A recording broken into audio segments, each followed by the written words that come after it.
Ridgewood Village Council's public workshop. Today is January 9th, 2019, 7:30 p.m. Happy New Year, everybody. Adequate notice of this meeting has been provided by a posting on the bulletin board in Village Hall, by mail to the Ridgewood News, the Record, and by submission to all persons entitled to same as provided by law of a schedule, including the date and time of this meeting. Roll call. Deputy Mayor Knudsen? Here. Councilman Seaton? Here. Councilman Voigt? Here. Councilwoman Walsh? Here. Mayor Hache? Here. Please stand for the flag salute. I pledge allegiance to the flag of the United States of America and to the republic for which it stands, one nation, under God, indivisible, with liberty and justice for all. Please join us in a moment of silence in honor of the brave men and women serving our nation's military and its first responders.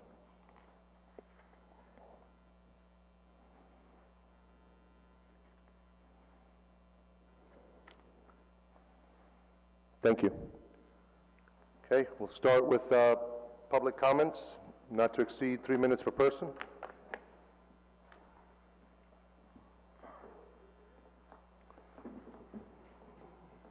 Good evening. Good evening. I'm Robert Upton of 172 West Glen Avenue and the chair of the Ridgewood Environmental Advisory Committee, otherwise known as REAC. The environmental problems associated with plastics are being increasingly widely publicized and are well known, and we frequently hear the quote that the current rate of use of single-use plastics, there will be more plastic in the oceans than fish by 2050. So tonight we just wanted to address one aspect of that problem, which is single-use plastic bags, or the type used by grocery and convenience stores. In late 2017, REAC representatives asked the Council to consider imposing restrictions on the use of single-use plastic bags, and you asked us to seek input from the community. So in June, we reported back to you that the results of surveys of the Chamber of Commerce and the Ridgewood Guild, and essentially receiving no objections to restrictions. And since then, we have addressed the Central Business District Committee, the Stable Hands, and we have contacted the local grocery chain stores and have received no objections to restrictions. So through Mike Seddon, our council liaison, we have asked to schedule a presentation to the council requesting that the village enact an ordinance banning the use of single-use plastic bags and imposing a fee for the use of single-use paper bags, along the lines of that passed by Hoboken and 13 other New Jersey municipalities. I have copies of the Hoboken ordinance with me tonight, which I'd like to share with you. Yes. So tonight we just wanted to bring you the Hoboken ordinance for your consideration. Hope to present to you more fully within the next few weeks. And by doing this, further inviting the public to comment on this issue so we can get better input. So if I may, I'll bring you these copies. Sure. Thank you.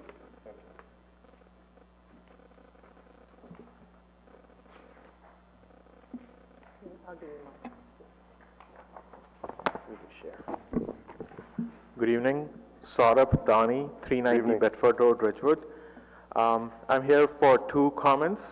First, I wanted to thank Mayor Hache, Sir Matt, Heather, and Donna to work out a smoother process for Oprah requests related to bid processes. I think we figured out the exception list that I can always submit that, okay, these are the documents we don't need. So that would make it easier. So thanks for patience and thanks for working it out. I really appreciate it. And the second one is a complaint or something that we noticed. So last year or for last 2 years, Diwali was published in Ridgewood calendar, and this year it was omitted. So I just wanted to bring that to your attention that it was not published. And some of the members from Ridgewood Indian community tried to reach out to Village Hall. We sent out emails, but we have not received any response that, okay, what went wrong or how can we make sure that it doesn't happen next year. So and also when I was looking at the calendar, there are advertisements at every monthly calendar. So I was wondering, how are those advertisers picked? Is that a bid process? Is that published somewhere?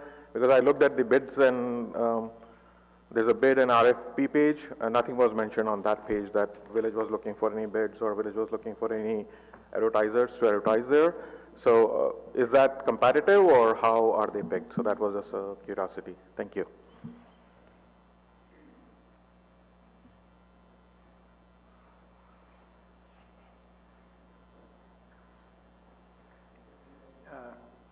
Rorick Holiday, 374 Evergreen. Good evening. Oh, sorry. Rorick Holiday, 374 Evergreen Place. First, I'd like to say I support the gentleman from REAC tremendously, and also this evening I made sure to bring one of these. Actually, you can get it from Amazon. Everybody has the 16-ounce bottles, which are too big. They have an 8-ounce bottle, and I call it a Pamela in honor of Pamela Perrin, who's led the charge to make all of us use these. So anyway, but thank you very much. Secondly, I want to commend the Village on Recycling News. Heather, this was great. It's well written, it's clear, it's informative, and I find it very useful. My second comment concerns the sad state of the traffic lights in the village. You go to Europe and you have these intelligent lights where you approach a light and there's no car coming from the other side that changes the light in your favor. And you do that also for pedestrians. So everything moves more quickly. Now, whenever there is a question, I get the same answer: oh my God, we've been working on it, we've been working on it, we've been working on it. Oh, it's a county thing, it's not a village thing. Well, guess what? Let's make it a village thing. Take $1 million and replace all 4 lights. The one at North Maple and Franklin Turnpike is a disaster. It's a joke. You can't even cross there physically because you don't even know is the light in your favor or not.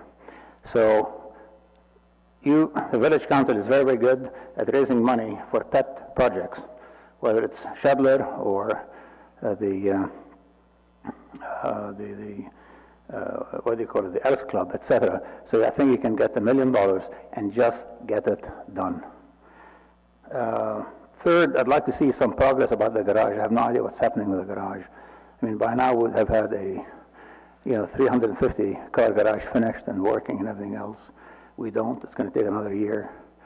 And we're going to have some serious problems now with the 3 apartment buildings being built.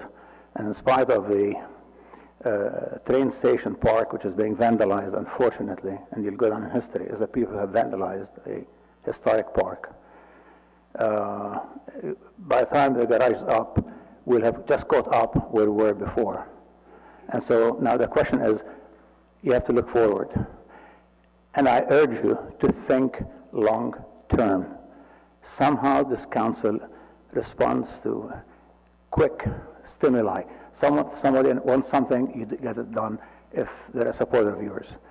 What is your plan to have more parking in the long run? Thank you. Thank you.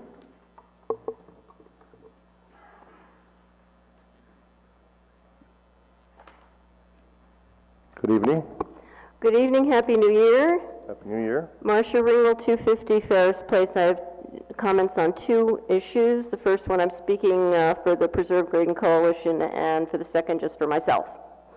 The fees and so on, I see in the yellow book indicate at the moment that the coupons would be 11 in a book and would expire at the end of the summer. And we have discussed that before. I'm hoping that they will not expire. But if that had to happen, I would hope that maybe the books could be smaller because it's going to be hard to use up 11. So it could be 6 for the price of 5, something like that. We've already commented on charging $20 for non-resident guests. I gather that that's kind of a dead in the water objection. So we still don't think it should be charged more for other people. Okay, second comment has to do with the village calendar. Every year the village calendar has had errors. This year we have 2 Jewish New Years, but you can only have 1 New Year. But more important, a lot of meetings are listed wrong, and this is going to cause a lot of confusion. For example, several Board of Adjustment meetings that are on Tuesdays are listed as the next day. So if the person comes at the date on the calendar, they've missed it. And I would recommend that somebody go through the dates on this calendar with a fine-tooth comb, create a one-sheet, one-page of errata, mail it to everybody in town, and the village is protected for these errors, and stick a copy inside every copy of the calendar that has not yet been distributed, and make it very clear on the website that it was wrong on the calendar. The New York Times and the Washington Post and other respectable places acknowledge and own their errors. They say, we said this, but it's wrong, it should have been this. It's not a moral failing, but I think it would be a mistake to just hope people don't notice. And just state what the problem was and give the correction would be my recommendation. Thank you. Thank you.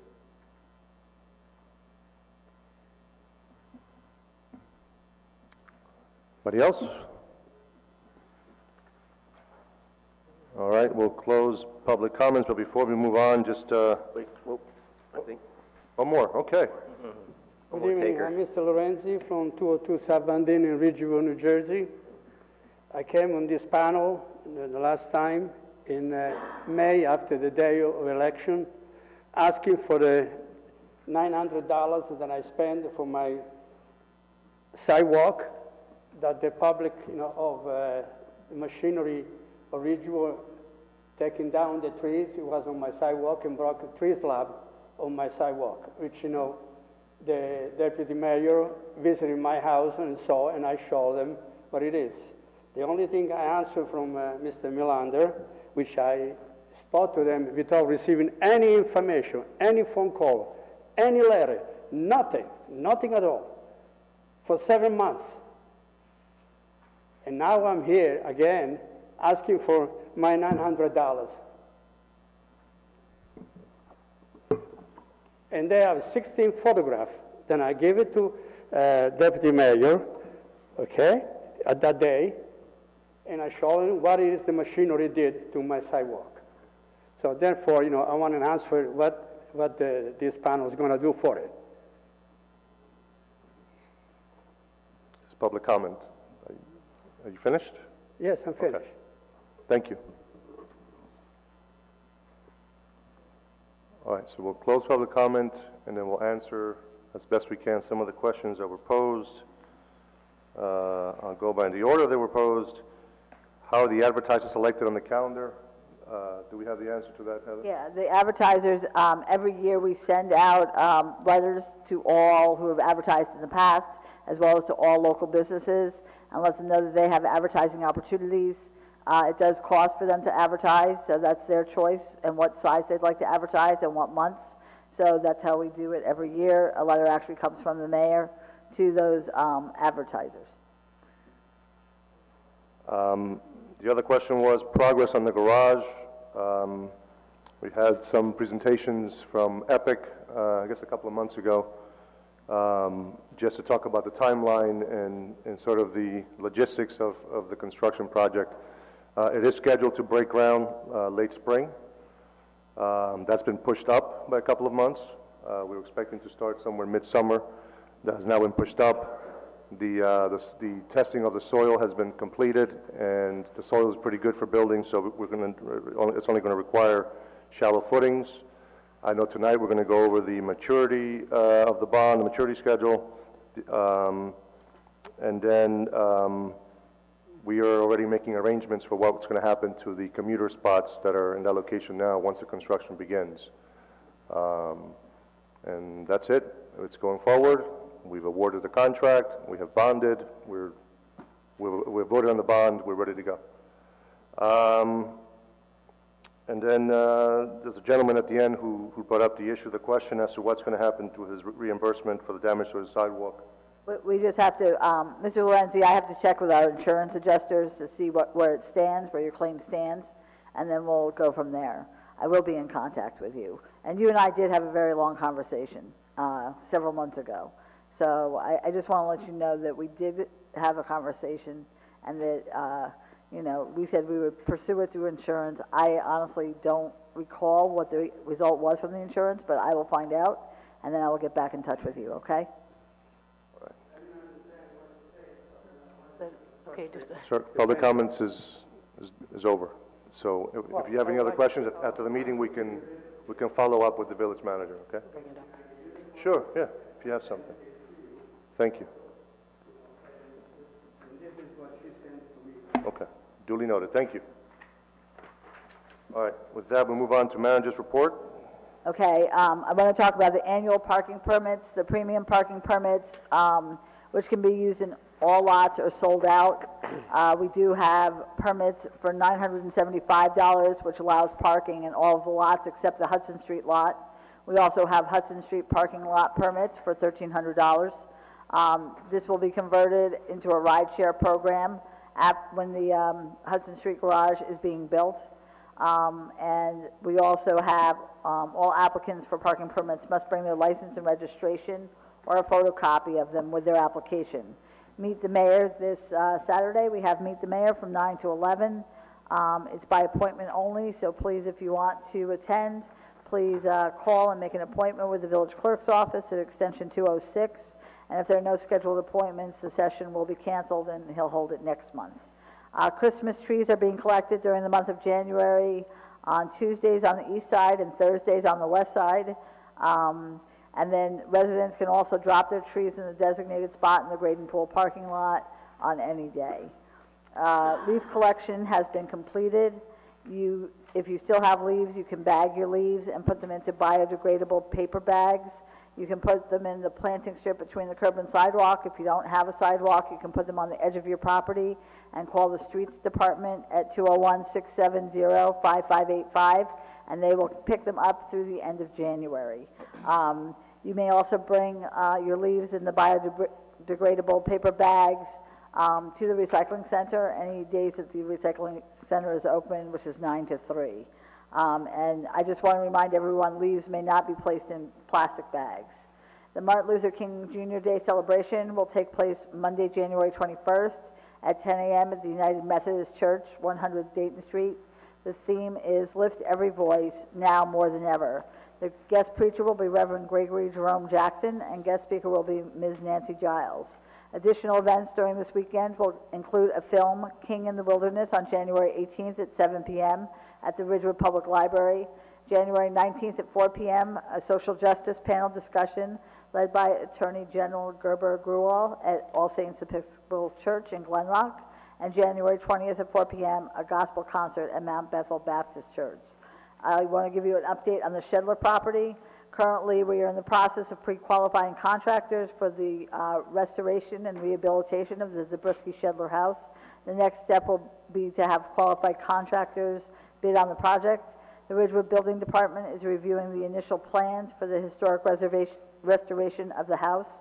And within the month of January, we will receive a written report on the results of the archaeological investigation of the Shedler property. We're also trucking in dirt from various locations, all clean dirt, we know for a fact, and we are bringing it over to the Shedler property so that we'll be able to level out the property and also create the berm eventually. I want to point out that we have updated our website. It is more user-friendly, easier to find some things. Instead of having to click 5 times to get to something, you maybe only have two clicks to get to something. I do want to thank Dylan Hansen for the many hours of work that he put into this change in the website. I also want to thank Deputy Mayor Susan Knudsen and Mayor Hache for their input. All village offices will be closed on Monday, January 21st in observance of Martin Luther King Jr. holiday. There will be no recycling or garbage pickup on this day, and the recycling center will also be closed. I just want to remind you the Chamber of Commerce and Valley Health System will be hosting 3 restaurant weeks beginning on Monday, January 13th. So it's the 13th to the 17th, the 20th to the 24th, and the 27th to the 31st. So come to Ridgewood and enjoy the restaurants for a prefix meal at $30.19. That's it. Right. Thank you. Councilman Seaton. Thank you, Mayor. Just very briefly, the Shade Tree Commission met yesterday, and the fall planting is completed, and the village planted 140 street trees this year. And 20 of those were through the Adopt a Tree program, where residents can pay for the tree and the planting, and then the village will come during the planting season and plant those trees in the planting strip or the appropriate spot in front of your home or your property. And that's it. Thank you. Thank you. Deputy Mayor. Great, thank you. Yesterday morning at 8 a.m., the interfaith religious leaders of Ridgewood met at Emmanuel Baptist Church.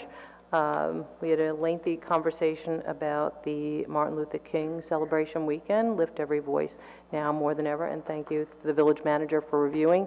You'll start to see posters around. I think you have a better copy of that.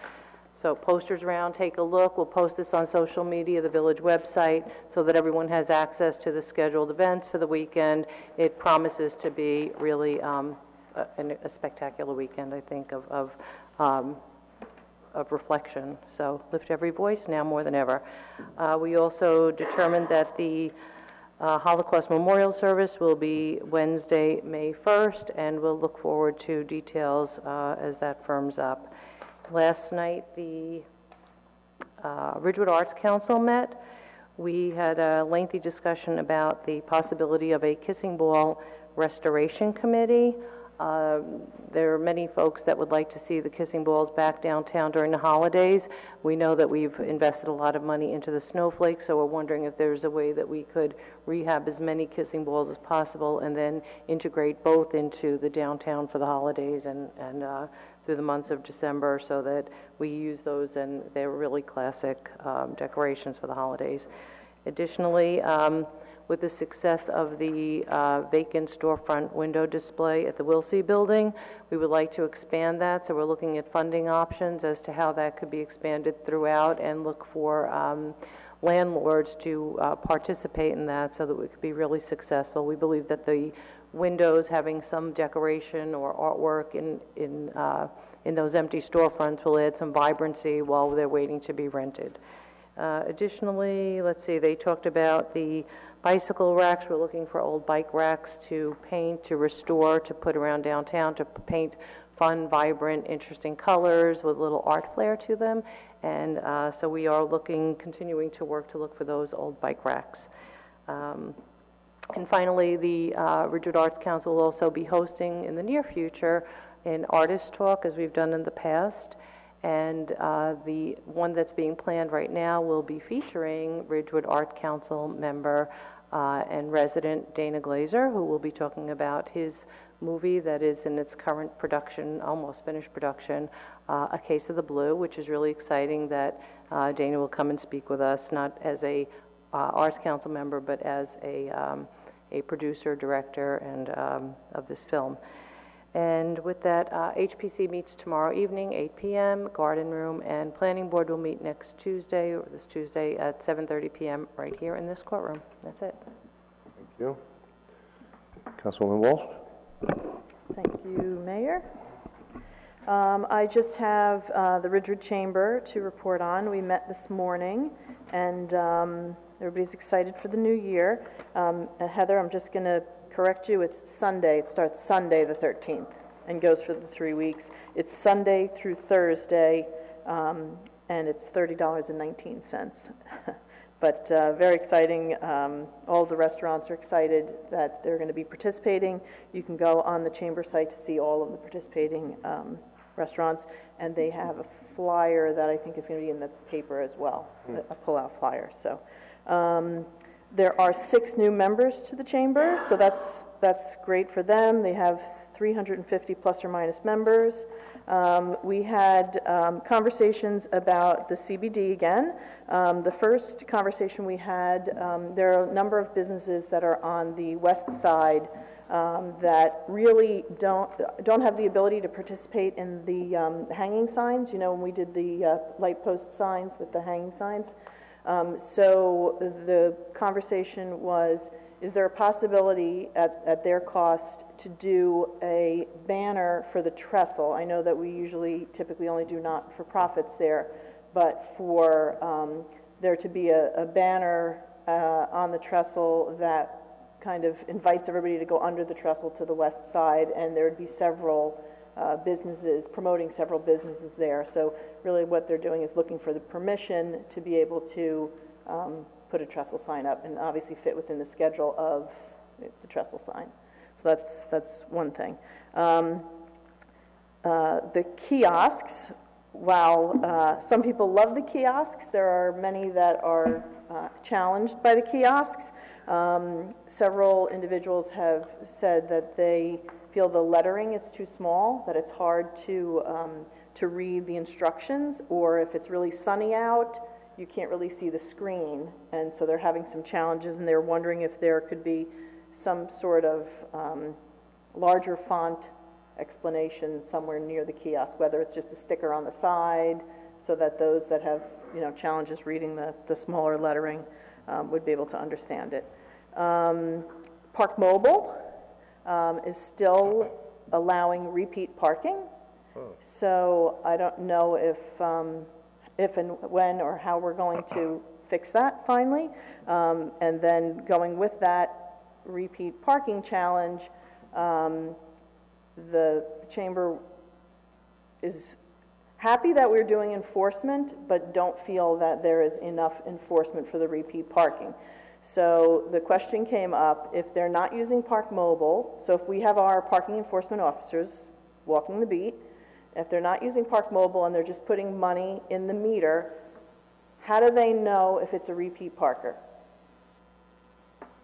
So if they walk by a car, they obviously aren't remembering every car that's parked in the CBD. So how are they, when they're walking the beat, catching repeat parkers?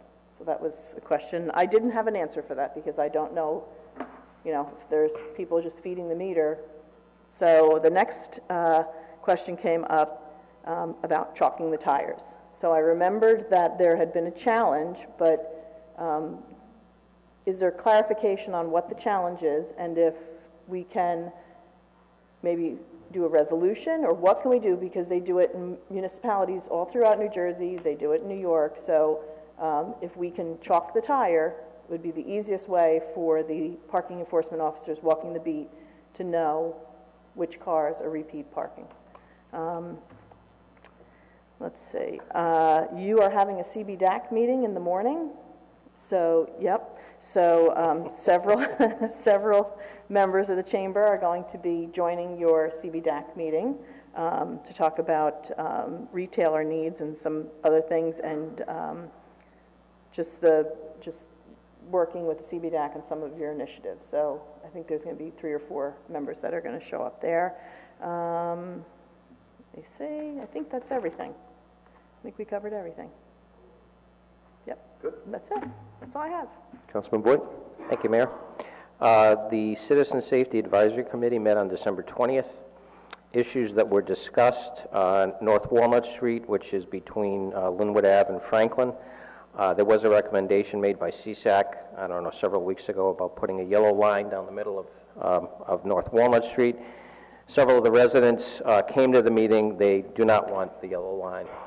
They're concerned about it devaluing their properties, so they asked us to look at other options for traffic calming and most especially volume. That's a fairly busy street, unfortunately, back and forth from Linwood into the town. So they're asking us to look at some other options for that. Sidewalk that is to be built along West Glen, going from Oak Street West up to Monroe. Village Engineering reviewed the land going west and stated there are some environmental riparian zone issues as one moves west from Hillcrest that will prevent sidewalks from being constructed along that area. So it appears that the sidewalk that is planned is going to go from Oak Street, I think, up to Hillcrest as best as possible. So there was a revision to that. They had assumed that they'd be able to build it further up, but they can't, based on those riparian issues. A suggestion was made by CSAC for the village to perform an audit on all the parking regulations in the village to ensure conformity and relevance. I'm the messenger. It's totally up to the village if they want to do that or not, or even the council if we want to look at that particular issue. CSAC endorsed the new Stop, Look, and Wave campaign proposal to the Ridgewood Federated Home and School Association. This campaign is seeking $3,000 from the Home and School Association for the campaign. Ridgewood Library had its holiday party on the 16th of last month at It's Greek to Me. It was attended by Deputy Mayor Knutson and myself. Very good food, and conversation was had by all. Special thanks goes to Paul Vagianos, owner of It's Greek to Me, and several of the library board of trustees, people who actually paid for the event. There were photos of the event in last week's Ridgewood newspaper. So, thank you. Thank you. Just tomorrow, as Councilwoman Walsh pointed out, CBDAC is meeting tomorrow morning. We're going to have NV5, Neil Desai and Annette Schultz. They're community planners for NV5, so we're going to talk about the master plan with regard to the CBD. It's going to follow the same format as they do with all the committees that they meet with the groups that they meet with. Schedule and progress, where are we in the village, our futures and planning process. Questions for the committee, maybe about past accomplishments, current and future plans. There will be a visioning questionnaire, and then envisioning the future of the downtown. A discussion anticipating and responding to impacts, positive or negative, of new development and demographic trends and so on. So that's going to be tomorrow morning at 8:30 a.m. And then I just want to update, because we had talked about, I think I had mentioned once before, about my concerns with the lighting of the downtown. What we have throughout the downtown really is decorative lighting. It's not really street lights. The light is quite drab. And I'm concerned because of some of the intersections in town are pretty dark. And I myself was almost hit trying to cross with two of my boys, because we weren't visible until we were within the range of the headlights of the cars that were coming down Ridgewood Avenue. So I know it's a problem. I know that we've had, unfortunately, some pedestrian strikes throughout the village. The village engineer and myself met with PSC&G. We went over some of the great concerns that we have. We had a great discussion. PSC&G seems to be a very engaged partner in this. There was a follow-up meeting after that in late December between the village engineer and a representative from PSC&G, and they walked around the downtown and toured the areas of concern. So there's a whole inventory of what the lights are. Aesthetically, there's also issues, because some of the lights are kind of yellow, others are kind of blue. Some of the bulbs don't work. Some of the bulbs are kind of hazy and worn. But the good news is that PSC&G is being very responsive. There's actually a work order that was put in for Oak Street and East Ridgewood Avenue, and that was already reviewed by the village engineer and approved and sent back to them. So it's promising that they're already starting to work on this, and hopefully we get some improvements. We talk a lot about walkability and pedestrian safety, and it ties into so many things. For the safety of our children, for the safety of our residents. We talk about aging in place and making the downtown more walkable for our seniors, and obviously, there's also the impact of what this lighting does for the ambiance of the downtown at night. You can have every store open, but if the lighting is so drab and low, it seems like everything is closed and everybody's home sleeping. And that's it. That's all I have. Okay, so we'll move on to discussion items. The first is under Ridgewood Water, award of contract for East Side Reservoir improvements. The East Side Reservoir is a 2 million gallon capacity concrete water storage tank. It's located in Ridgewood. The rehabilitation work includes interior and exterior cleaning, concrete repairs, miscellaneous improvements, and installation of a tank mixer to improve water quality. It will improve the life of the tank and improve the water quality. There were 12 bids that were picked up and 7 bids were received. They ranged greatly. The lowest one was T&M. I'm sorry, T&M is our engineer on record who has helped us with preparing the construction documents, reviewed all bids, and assisting Ridgewood with administering the construction phase of the project. So their recommendation is to the low bidder, Ray Palmer Associates, in the amount of $246,600. This is being done per U.S. EPA Administrative Order of Consent. The East Side Reservoir improvements are to be completed by July 15th of this year, and this is the final project required under the order for Ridgewood storage systems. And funding for this project is in the Ridgewood Water capital budget. Heather, I just had a quick question. Are there any more projects that the water utility is going to have to take up underneath any additional EPA orders? Because I know this said this is the last one for the tanks, but is there any other? Right. I'm going to have Mr. Calby come up because he'd be the expert on that. I guess it isn't a quick question then. Sure. Might as well just take it. Yeah, you go. Okay, good evening. The administrative order that's referenced has several different parts to it, and the only remaining part after the tanks involves 3 abandoned wells. So those projects are in the process. It's 2 wells at our Cedar Hill location, Linwood well and Ravine well. So properly abandoning them will be the last part of that order. Okay, completed. Great. Thank you. Okay. So I'm just going to have you stay there in case there are any other questions. The next one is the second year of a 2-year contract for landscaping services for all Ridgewood water-owned properties. The second year of the 2-year bid is to the lowest responsible bidder, the original lowest responsible bidder, who was LTI Inc. of Montville, New Jersey, in the amount of $61,000. The next one is awarding the second year of a 2-year contract for line, stop, and valve insertion. This is a second year of a 2-year contract. This, again, is the second year to the original lowest bidder, Carter Brothers of Roseland, New Jersey, in the amount of $100,000. This is being paid for out of the water utility operating budget. The next one is a second year of a 2-year contract to the original lowest responsible bidder for servicing and repairing of electric source. This is Venor Electric Inc. of Hackensack in the amount of $250,000.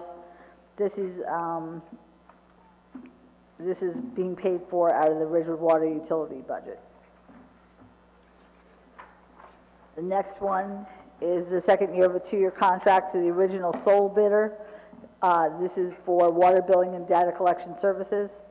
It is to Computil of Shelton, Connecticut, in the amount of $237,395. And they basically do all our processing, lockbox, custom programming, and conversion of existing data, which we don't need. So that's that one. The next one is awarding a second-year contract for furnishing and delivering of sodium hypochlorite solution, again to the original lowest responsible bidder, which is Miracle Chemical Company out of Farmingdale, New Jersey. It's a price of $1.545 per gallon. It's an amount not to exceed $135,000.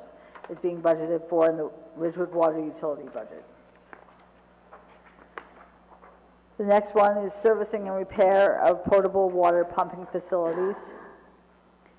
This bid was accepted in December of 2018. 2 bid specifications were picked up. 1 bid was received. The servicing and repair is a unit price service for various repairs and replacements on the water system supply, treatment, and distribution equipment contained within the well houses, transfer stations, treatment buildings, and booster stations. The calculated total of $237,840 is below the $250,000 estimate for the bill. The sole responsible bidder is William Stothoff Company of Flemington, New Jersey. That's the recommendation, and funding is established in the Ridgewood Water utility operating budget. The next is awarding a professional services contract for a planning and treatment study for PFAS, and I'm not going to attempt to say that. But as we know, PFOA and PFOS are found in our water. They're chemicals that are created from various contamination that may have taken place years ago. It's found in many things in everyday life. But anyway, Ridgewood Water recommends that a capital treatment plan be developed to reduce the presence of PFAS compounds in the water system to a non-detect level. And due to the fact that NJDEP has promulgated a maximum contaminant level for these compounds, Mott McDonald, who is the engineering firm, has completed several successful projects with the village in creating the hydraulic model that is necessary to evaluate the treatment plan. Mr. Calby's recommendation is the award of a professional services contract to Mott McDonald out of Iselin, New Jersey, in an amount not to exceed $168,600 for development of this treatment plan. And funding is in the Ridgewood Water capital budget. Heather, I have a question. Rich, it has to do with the maximum amounts. For PFOA, it's 14 parts per trillion, and for PFOS, it's 13 parts per trillion. Is that right? Correct. What's the difference, and why is one higher than the other? I'm having a tough time. I mean, and it's parts per trillion. Parts per trillion. Yeah. There are numbers established by the Drinking Water Quality Institute, which is a volunteer board appointed by the state and the governor, and they recommend these numbers based on health studies performed by the board and other resources that they research from other states or entities. And for each contaminant, they came up with a number that's based on lifetime exposure to the contaminant and a 1 in a million chance that the person exposed to it over that lifetime can develop harm from that contaminant. So you're saying to me that 1 part per trillion can affect somebody? Based on their research between the two different compounds, Yeah, okay. They found a difference because they are different. Got it. Okay, thank you. Any other questions? Okay, the next one is award of a contract for asbestos abatement and a boiler replacement. Unfortunately, on December 21st, we found that the boiler at the Glen Avenue Water Facility was in need of replacement, or emergency replacement, I'll say, because it was very cold, obviously, and we had to replace it. There was existing asbestos that needed to be removed. The asbestos has been removed by Greenwood Abatement Consultants, and the air quality tested by EnviroVision, Inc. Because of the urgency of the repair, we are requesting an emergency award to Generation 3 Plumbing, Heating, and Air Conditioning of Waldwick in the amount of $33,800. Funding is available. The final part of Ridgewood Water is the second year of a 2-year contract to the original lowest responsible bidder for the provision of laboratory analysis services that goes to Aqua Protect Labs out of Fairfield, New Jersey, in the amount of $128,460. It's in the water utility budget is where the funding is found. That's it for Ridgewood Water. We'll move on to parking. The first item is parking in the train station lot after 6 p.m. Mayor Hache, did you want to talk about this? Yeah, one of the things that we had talked about, I think it was several meetings ago, was as the train station parking lot starts to empty towards the evening, we have a lot of folks descending upon the downtown, mostly diners. So the idea was, in order to relieve the parking situation, the parking demand in the evenings, is to not require a resident parking pass to park at the train station past 6 p.m. so that you're still required to pay the meters if you're parking, but after 6 p.m. it's now requiring the RPP. So you can still feed the meter from 6 to 8 but not require the pass. So it's up for discussion. Again, this would be open to anyone who wished to park in that area. They would have to feed the meters but would not require that parking pass. So it would just be open to whatever spots happen to be open at that time. It makes sense to me. I mean, you know, if you restrict anyone having to have that pass to park there and all the spaces are empty, it really doesn't make sense.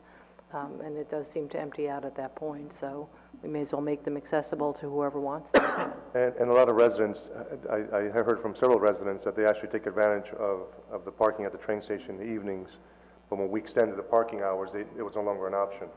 So they would park on the other side of the train station, walk under the tracks, and then go to the restaurants. So this is, again, just making it easier for folks to be able to park. It's also beneficial on the west side because it's minimal parking there for For the businesses people. on the other side, Yeah. absolutely. So, okay, so we'll have an ordinance for that. The next is the maturity schedule and resolution authorizing the bond sale for funding the Hudson Street parking garage. I'm going to have Steve Sanzari, our treasurer, come up and speak about this.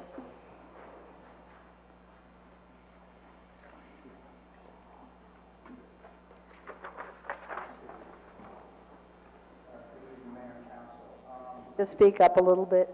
Is the microphone on? Look green. All right, there we go. Good evening, Mayor and Council. I could just briefly review the amortization schedule that was distributed in your packet this evening. Basically, it's a 40-year amortization schedule with the bonds. The actual par amount would be $11,575,000. And it's an estimated interest rate of 3.71%.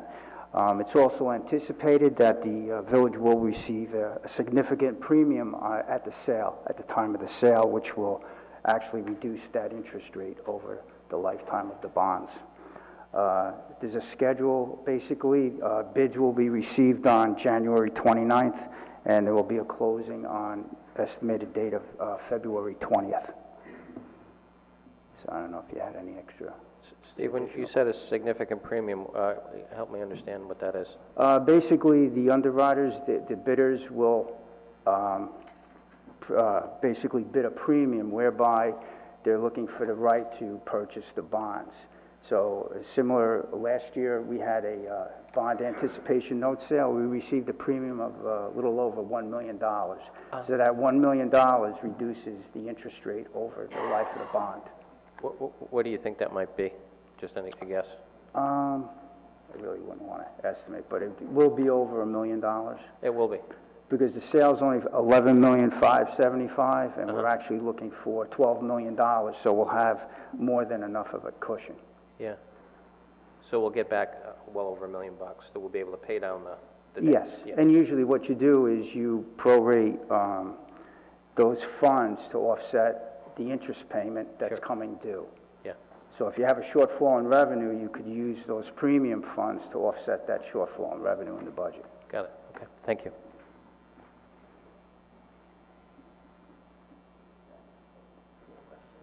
So Steve, so the premium, expected premium, and then there's the, we're not paying principal until 2021. What then will be the cushion that we're building up? A million plus, roughly how much? On the premium that you'll receive, it's just estimated that if it's $1 million, you could offset your first two interest payments. The first two? If you would want, sure. Okay. It all depends what your revenue flow is. It's your option. So it's to our advantage. Good. And basically, the capitalized interest, all that means is that those two numbers, the $129,000, the $231,000, is actually in the construction costs. Thank you. Okay, thanks. The next item is the amending the parking permit ordinance for the Hudson Street parking lot permit and the rideshare agreement. This is to make our ordinance reflect what we're doing for Hudson Street lot, where the permit is only for the Hudson Street lot, and when the construction begins, those same people who hold a Hudson Street permit will then participate in the rideshare program. So that ordinance will reflect that information. The next, if we could, if it's all right with you, if we could jump to policy and go over the amendments to the outdoor cafe ordinance, because we do have Tom Yaka here, and he'll also discuss briefly the regulations for the dumpsters. So I know he has a PowerPoint presentation for us, but as we know, there have been some restaurants who have given us their permit applications, and then we find that they vary their how they lay out their seating. Sometimes they encroach into other places. Sometimes they're blocking meters. So this, we sat down, Mr. Yaka, myself, Tracy Jeffrey, who's the code enforcement officer, and Paula Perez, who's our assistant zoning officer, to try to figure out ways that we could make it more clear as to what's expected, so that hopefully we won't have as many violations in the future. So this is D1. And so I'll just briefly go over the different recommendations, and then I'll have Mr. Yaka take it from there, if I can find it. I have it right here. All right. Well, I'll have Mr. Yaka go through his recommendations. Okay. Good evening, Mayor and Council. Heather, Tracy's on her way in, so I'm going to proceed a little slower than normal. About that. I love technology when it works. We, brief overview of what we did last year, 2018. There were 57 licenses were issued, which resulted in 30 summonses being issued, and those summonses were not all for separate violations. They were for some establishments had the same violation multiple times throughout the season. We conducted some periodic inspections, typically off hours, weekends, after hours, and tried to monitor the situation throughout the dining season. The biggest problems we had, and the summonses were issued, the bulk of the summonses were issued for the failure to maintain the 52-inch clearance and for encroachment issues. And by what I mean by that is that some establishments expanded beyond their own property lines, and whether it be north and south or east and west, these things seem to grow as the season got on and the weather got warmer. So we tried to monitor it as best we can, and having said that and experiencing it firsthand last year, I think what we've come up with a couple of recommendations to try and tighten this up a little bit. So one thing that's required with every application, and we want to make this a little bit more substantial as we go forward into 2019, is to require site plans that indicate every possible obstruction that may affect pedestrian traffic. As you can see, and I've got a couple of examples here, and some of them are rudimentary, some of them are very basic, and then we expand over to this one, which is a blown-up version of an actual architect's plan, because this particular piece of property had so much involvement that we demanded or requested that the applicant get an architect, because it was just beyond their capabilities to give us a drawing. So what we're looking to do is tighten this up. Some of the ordinance is pretty good. It just needs to be tweaked a little bit to include things like parking meters, fire hydrants, signs.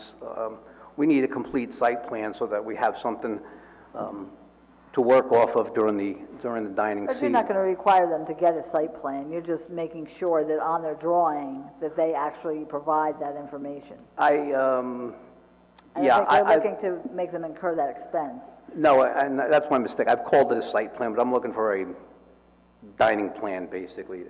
Not a site plan that a board would normally. Right. I don't want you to be concerned when I'm making. No, these actually can be drawn. We allow them, and the ordinance allows the applicant to draw it by themselves, right. But we need a little bit more detail on them. More than 4 feet. One other thing that we thought might be viable this year is to limit the amount of barriers that are permitted, and we've come up with 3 that seem to be pretty popular and seem to maintain the character of the village, obviously up for further discussion. And this is kind of going back to with our signs, our A-frame signs. We only allow certain types of A-frame signs, is that correct? Yes. And so we're proposing 3 different types of barriers that could be put up. So one of them was the metal frame with some stretched canvas on it, as you see here in the picture. That seems to be pretty popular. Now, I can't use the laser pointer because it doesn't show up on the TV, but you can see on the bottom legs how the applicant has welded some plates to maintain stability because the ordinance does not permit, there we go, the ordinance does not permit anything to be affixed to the sidewalk. Something we should consider, because this seems to be a nice option, but do we want to allow the applicant to advertise on the banner or on the screening or on the fence, whatever we permit them to do, as far as the physical barrier? Do we want to allow advertising? A lot of the establishments have signs, some of them have awnings. At what point do we curtail that? But so something else to consider as we move forward. Here we go. All right, this is a pretty good, in our opinion, this is a pretty good barrier that's enclosed in the dining area. All right, you can see that it's weighted down, but it is not permanently affixed to the sidewalk. They've used some concrete blocks or pavers to maintain its stability there. This is another option that we thought may be viable.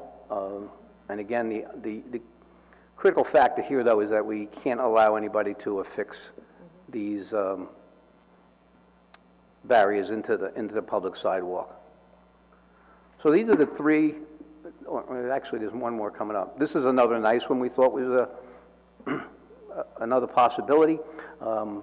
And I've enclosed or incorporated another requirement that I think would be mandatory. If we're going to allow the barriers against the curb line, it was our opinion that they should be set back at least beyond that brick border or a minimum of 3 feet. And if I'm not mistaken, that brick border was about 32 inches. If you've got parallel parking on the street, you're restricting people from getting out of their vehicles. So if we could set it back a little bit, that might be something we need to tweak in the ordinance. But again, this is another barrier that we looked upon kind of favorably. All right. Excuse me. This is another one on, I believe this is on Chestnut Street. Good evening. This applicant decided to use planters as their barrier along the curb, right? And we are facing, we're going to be facing probably 2 different challenges here. We've got curb line barriers and we've got pedestrian sidewalk barriers, and I'll explain them as we go forward. But this seemed to be another option that kind of looks pretty nice downtown. All right, here's an expanded view of something very similar. Now, this doesn't pose much of a problem on this particular street because there is no parallel parking. But as we move forward through the slide presentation, one recommendation that we came up with is that, and we'll see it a little later on, is that the space between the barriers maintain at least 3 feet for every 8 feet that you have, so that we can still allow people to walk through and not have to go to the corner or, So that they can get on the sidewalk. They don't have to navigate through traffic. They should be able to get to the sidewalk no matter where they decide to cross. All right. Again, this is something that we'd recommend or suggest that the council adopt as a permitted barrier, and this is a good setup that this applicant maintains here. As you can see, they've got it weighted down, and they're also able to maintain their 52-inch clearance to the tree well and the planting there. What we think we might want to eliminate are some of these homemade type of barriers. This is nothing more than regular concrete block that's dry stacked and used as planters, and we didn't think that this is maybe something we want to move away from, but again, it's a recommendation from us. One of the issues, or one of the other concerns in the ordinance, is that it does say that the barriers have to be removable. we are going to request that at the end of the business day or at the end of the dining day that they be placed up against the building and taken away as best as possible. The challenge is going to be, what do we do with some of the planters that don't really affect pedestrian traffic along curb lines, but the ones that are perpendicular to the buildings, we need to open the sidewalk at the end of the dining period. This doesn't appear to be movable without being completely disassembled. I mean, I don't think this is something you can pick up, nor is this one. And the ordinance does permit or prohibit anything beyond 3 feet high. In this particular instance, the barrier here was clearly more than 3 feet high and probably not movable. We encountered several throughout our walk downtown over the last week or so that couldn't be budged. Whoops. All right, let's see if I can recover from this. No, I think I'm going to have to.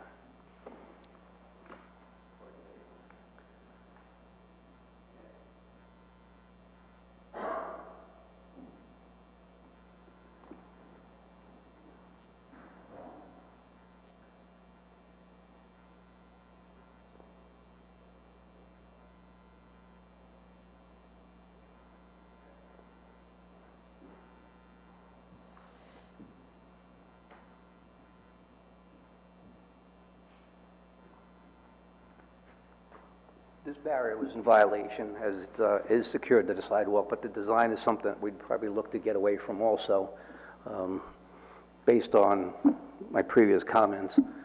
All right. And as you can see, this is relatively close or tight to the curb. There is parking here, and again, it was going to restrict anybody from egress in their vehicle. All right, the ordinance stipulates that the barriers be placed at the beginning and the ending of the dining area, which the applicant has done here. They've opted to have dining against the curb and also against the building, but they'll still be able to maintain the 52-inch clearance for pedestrian traffic. And I think that's it. Excuse me. So we're facing a couple of challenges. The ordinance doesn't need to be completely rewritten, but we think that there are some areas that should be fine-tuned a little bit, particularly the type of barriers that we're going to permit and where we're going to permit them. I was going to say the other thing is we're recommending that the outdoor dining be permitted between March 1st and November 30th, and that between December 1st and February 28th, 29th, that it be removed completely. It's winter, we have snow, we have leaves. It's better if, that's all away and we don't have to worry about, people tripping over them. Also, the proposed fees, there are changes. Right now, 1 to 2 chairs is $50. We're recommending nothing, no fee for that. 3 to 4 chairs is $100. Instead, we're going 1 to 4 chairs is $100. 5 to 12 chairs, $150. 5 to 12 chairs to $200.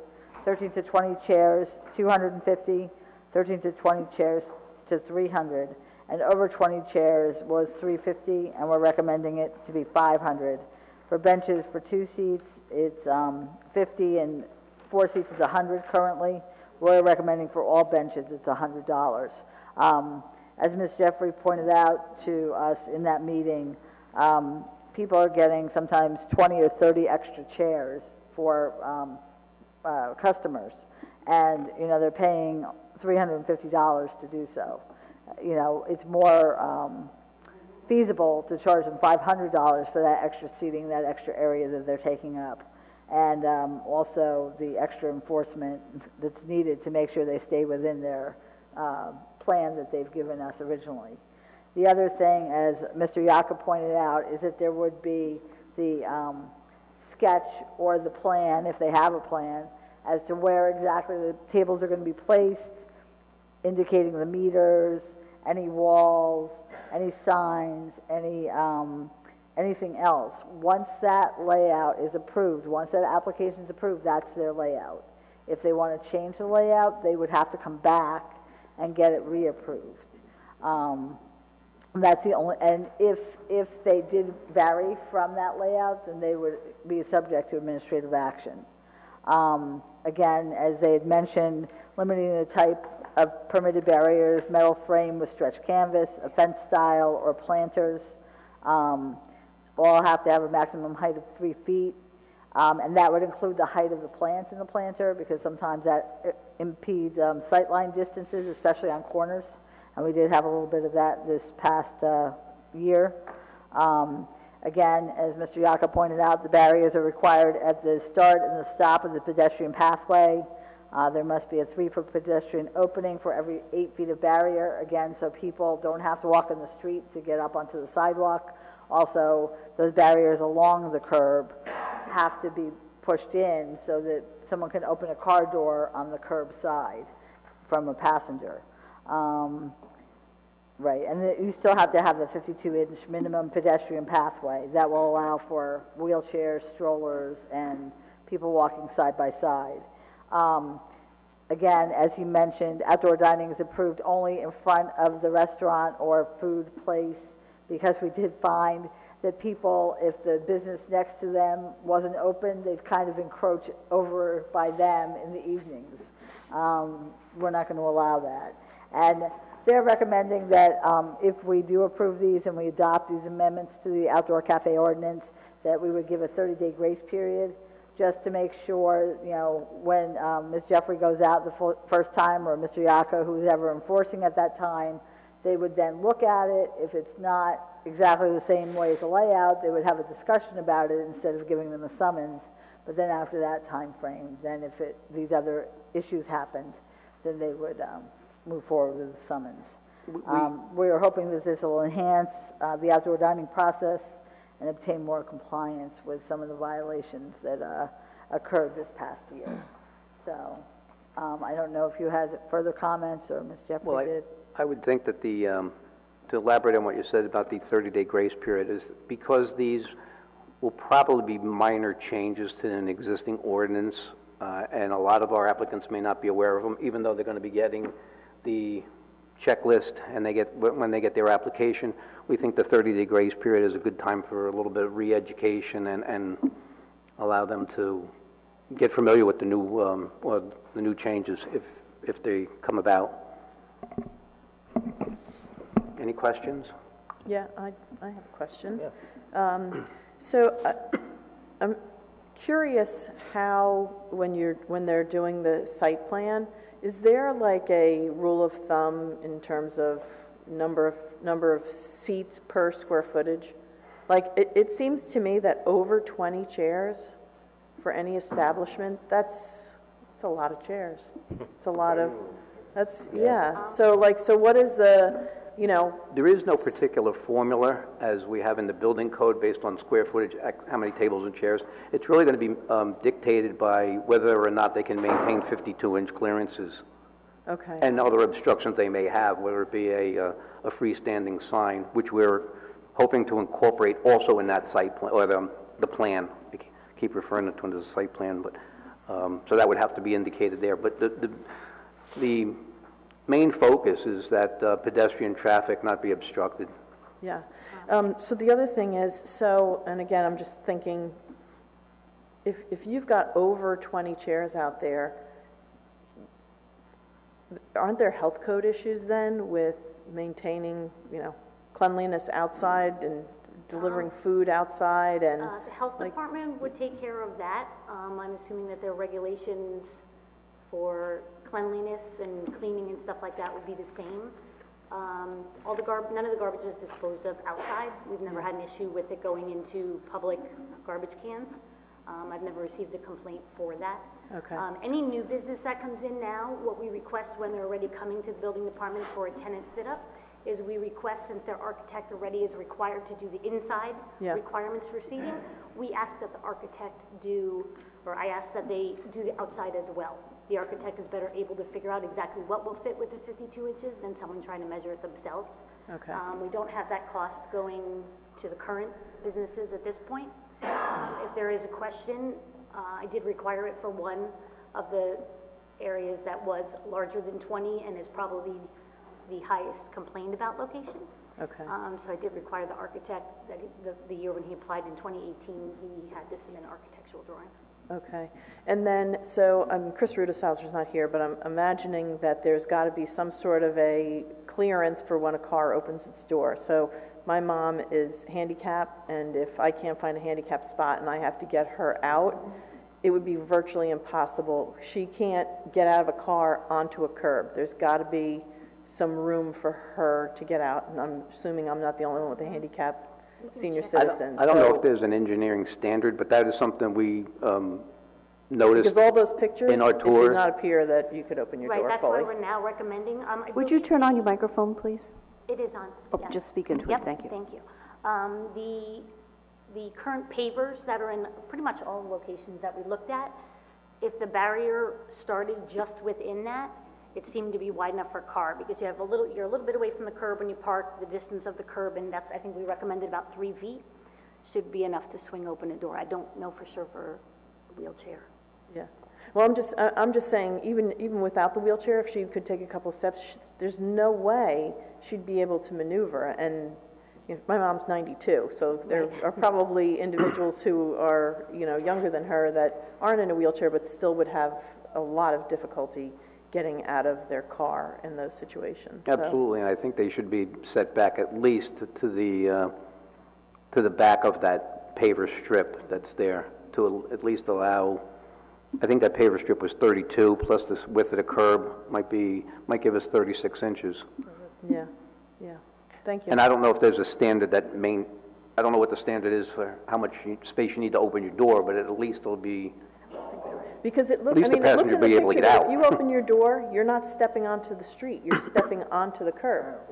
Or was I, that Right. one picture Parallel showed parking, yes. that you're literally, your foot is not coming out onto the road, it's coming onto the curb. I think it depends how close you park to the curb, because, right, because you could actually, you could park close enough that you would step onto the curb, but in reality, you would probably be parked maybe 8 inches out. There's actually an amount of space that you're allowed to be out, and then you would step onto the, but I think I hear what you're saying, I agree, it's tough. Yeah, I mean, I agree. Some of those pictures that you look at, they have barriers right, on the curb. Yeah. And that kind of eliminates, unless you're driving around yourself and you're parking in the opposite direction, and God forbid you have a passenger, they're either going to have to hop out your side or Dukes of Hazzard it and hop out their window. I mean, you're not going to be able to open the door. My mom's not doing that. One of the Not anymore. One of the unintended consequences of moving this barrier back from the curb is naturally you're reducing the width of the sidewalk, which subsequently may limit the amount of seats that the applicant had. So there could be some establishments could see a reduction in their seating in 2019. Well, I mean, if I was a restaurant owner and I had to choose between a table and some seats or a barrier, I think economically the barrier loses, and I would put the table and chairs in and just forego that design element if that's what I really wanted to accomplish. Hey, Tom, I have a question. Yes. So each of the restaurants is going to have a kind of a site plan. It'll be kind of a rough idea as to, so you'll know how many tables and chairs they likely can have on the sidewalk. Yes. Is that correct? Mm-hmm. And so I would imagine that they're probably going to take advantage of that plan. They'll probably add several chairs to that. How are we going to handle that from a fee standpoint? Because my guess is they'll probably take advantage of the site plan, and then what they're going to do in reality. Is there something we can do about that, or? Well, during the application process, they are required to submit a sketch of their outdoor dining, and that's got to be approved by either myself or Tracy before we issue the license. So once that's issued, then that's binding. Okay, and so, say for instance they have, just make up a number, they have 6 tables and 20 chairs, and then one night you walk by there and they have 10 tables and 40 chairs. What do you do? Any increase or violation, be it amount of table and chairs, layout of the tables and chairs, 52-inch requirement, 3-foot height right now. Any of the current things that even stand right now, it's an automatic sign. Okay, so they're stuck with the site plan, is that what you're saying? Yeah. Pretty much, okay, Yeah. good. They can amend it if, if something changes through their season and for whatever reason they need new tables and chairs and they come in as a different size, they have the right to come back. We don't charge them again. Yep. But before they have the right to change it on site, they have to get it approved. Okay, and so it's a one-time fee, right, for the chair season? Calendar year. Yeah, okay. Right now, it's calendar year. And how much money do we make off of this? Do you know? We have 57 applicants in 2018, but that's going to vary anywhere. I don't believe we have a total for that. That right now varies anywhere from $500 to $350 per applicant. We only have a couple that have benches right now. Yeah. Do you have a total? So 250 per applicant? $20,000. Yeah, 20,000, that's a nice chunk of change. And then you talked about, that goes into the general budget, right? The 20,000? Yes. It does, okay. Then you were talking about advertising, you're talking about advertising on the, kind of the barriers. Is that right? That was one of the things you were talking about? Well, I think it's something we need to consider. There was one establishment on Chestnut that had the metal frame barriers with the canvas and the restaurant logo or the restaurant name on it, and he was asked to cover it up because it constituted a sign. But, and you saw the slide of the Starbucks, I mean... Can we, I don't know, can we charge for I don't that? know I mean, if they're gonna put signs on their barriers, do you want to charge for that, or no? Is that... It wouldn't, I don't believe, charged as additional sign. You'd probably have to change a small portion of the sign ordinance and add a section. It has more to do with the sign ordinance than the, Okay. not paying a fee. It's more. Yeah, so with Starbucks, you just kind of let it slide then, right? I mean, they have those on their... Well, there's no regulation on it now. There's no regulation? There's no regulation on it now, so... Yeah. Correct. That's why there hasn't been any enforcement with regard to Okay. that one way or the other. Well, as a consideration, we might want to think about, well, maybe we can get extra revenue by just putting, if they're going to put signs on their barriers. Well, you do have to permit it, first of all. And I think most enough. of those sections that they were on, similar to the Starbucks one, were about a 6 to 8 foot section. You could say, we could go measure the Starbucks one, you can have, whatever size, square dimension, so this way they're not plastering the entire thing with it. You could put a maximum per barrier. Okay. If you wanted to. Or we could not allow them at all. I mean, that's the other option. Yeah, And just maintain maybe 2 or 3 different color schemes throughout the village. And All right, thanks. So I had a quick question. Councilman Boyd asked about what happens if the tables increase, and you said it's an automatic, but then you moved away from your microphone, and I didn't hear what you said. I'm sorry. It is an automatic summons. So So just if you have 4 tables and 16 chairs, 4 tables of 4, and somebody goes out and does enforcement and they've added on, we have a lot of issues with those with the tables of 2. And the reason they have tables of 2 most of the time is to maintain the 52 inches. But they know when we work, and they will put a 3rd chair on the end, which then violates that 52 inches. It's an automatic ticket. There's no discussion. We're not going to bring it up while their customer's sitting there. When they accept their license every year, it's handwritten on there, it's written on the application, and it's verbally told to them every time. Okay. So then, I believe before you arrived, Tracy, Tom said that, I think you had a chart of violations and some were repeat offenders. yes. So do we have a process of revoking a permit for repeat offenders? And what does that process entail? I don't know if I have that. It's in the ordinance, and it's at the discretion of the village manager. Okay. That should be more clear. And Is there That any should way be more to make clear. it a bit more definitive? Yeah. I think it probably could be detailed a little bit more after 3rd offense for maybe the same violation, be it Right. the same 52 inches, or you can make it different. One time it was too many tables, one time it's 52. Probably should be more detailed before you're going to say you Yeah, revoke it. and I would say think. probably the same offense. I think, you can maybe make a mistake and, I didn't know, I'm sorry, but if it's the same one recurring. Right. I actually discussed with the court administrator, actually tonight earlier. I apologize, I was late, I was in court as well. Discussed speaking with the judge in reference to some of the fines and the way that they're handled. The ordinance currently reads $50,000 to $2,000 pretty much for everything in the ordinance book. But if we had a business who didn't get an outdoor dining permit, had a full setup outside, I wrote a ticket. If you get a ticket for only $50 or $100 and you had 12 chairs or whatever and you should pay $250, I think your first offense should be what you would have paid for the permit, and then you still have to pay for it if you're going to keep the chairs outside. So we're going to discuss that as well. So I almost feel like it should be if somebody, the 52 inches is a public safety issue. Yes. That's a public safety issue. I almost feel like if you have one strike, you have two strikes, you're out. I almost feel like that's a real issue for me. And years ago, and this goes back how many years ago, I was sitting at the corner of Broad and Ridgewood Avenue looking at what is now Finca, and not to pick on Finca, but there were women walking toward me with baby carriages, and they had to go into the street in order to maneuver around all of the growth on the sidewalk. They had to walk into the street and push their children in those carriages, and I find it to be such a public safety issue. Twice, I think you're out of the box. You should have your permit removed and revoked, not by anybody's discretion, just because you're creating a hazard for people. I mean, whether it's somebody in a wheelchair, somebody with a baby carriage, just somebody walking. Just someone walking, yeah. Just someone walking, they could trip. I think what needs to be reiterated to the businesses is this is a privilege. And It is a privilege. I think they think at this point it's a right. It is the village's space, and if they can't conform to it, they should be either penalized or it should be removed.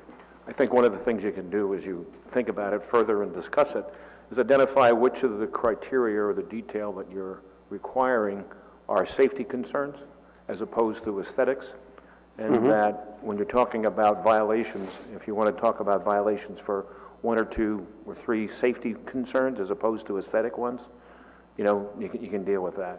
And also, I think if you talk to Dawn Citrillo, you also have the ability to deal with actual licenses to operate as restaurants. I mean, it's something it's a policy issue. I'm not suggesting that that's where you go, but when you have somebody who doesn't apply for a permit, but continuously takes the $100 fine and does that because he makes much more than that on a particular night, that's something that can also be brought in. So there's a number of things to consider, but I would discuss it across the board with the Board of Health too.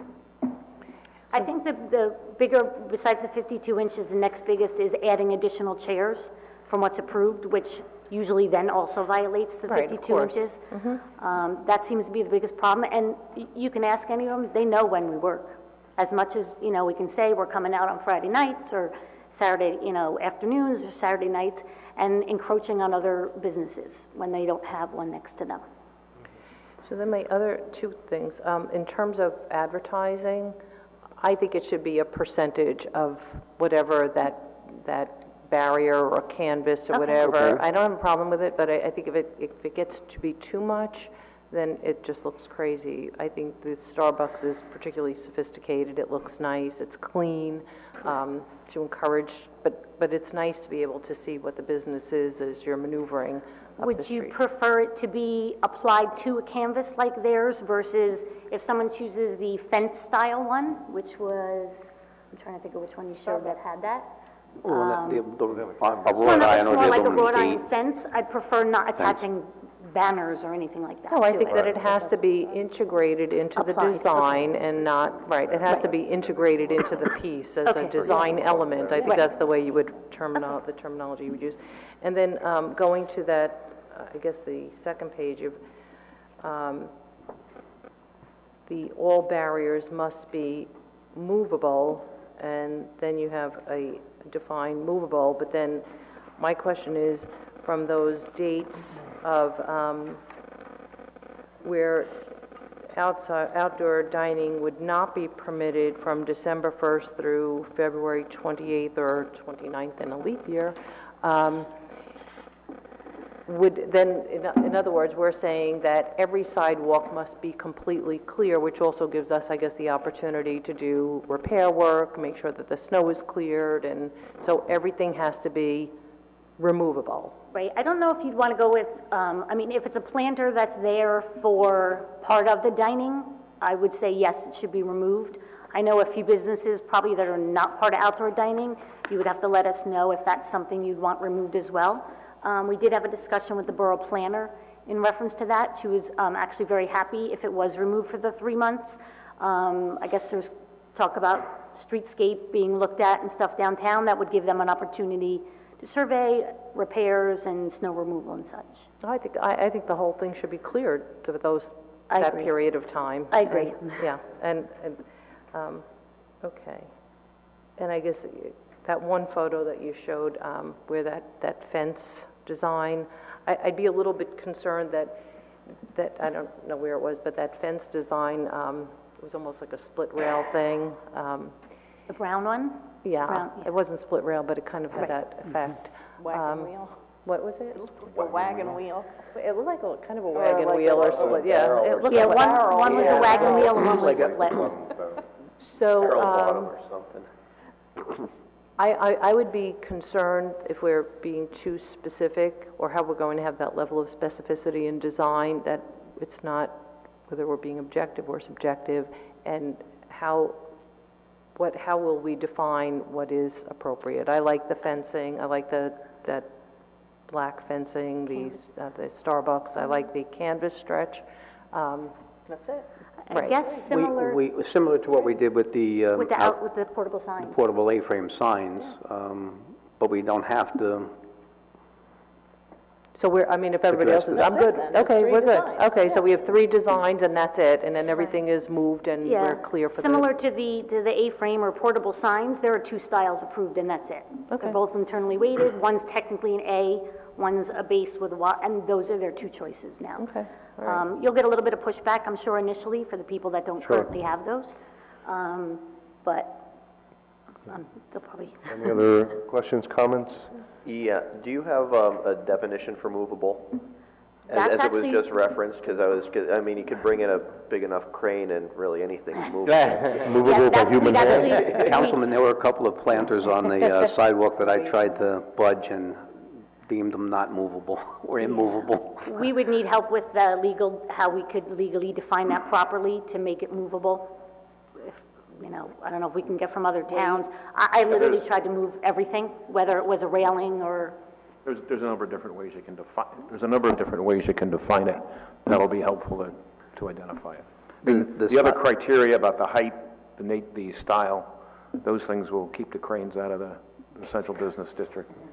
The style that we've illustrated, though, you can definitely move them. Most of them are either aluminum rails or lightweight tubular steel, and they can be picked up by 2 people. Oh yeah, those are light. Yeah, those are pretty light. No, but nothing can be permanently secured. Nothing can be bolted, secured, or otherwise into the curb. Correct, and that's currently that way now. There was a few in 2018 that were summoned for that, for screwing into the sidewalk and or the brick.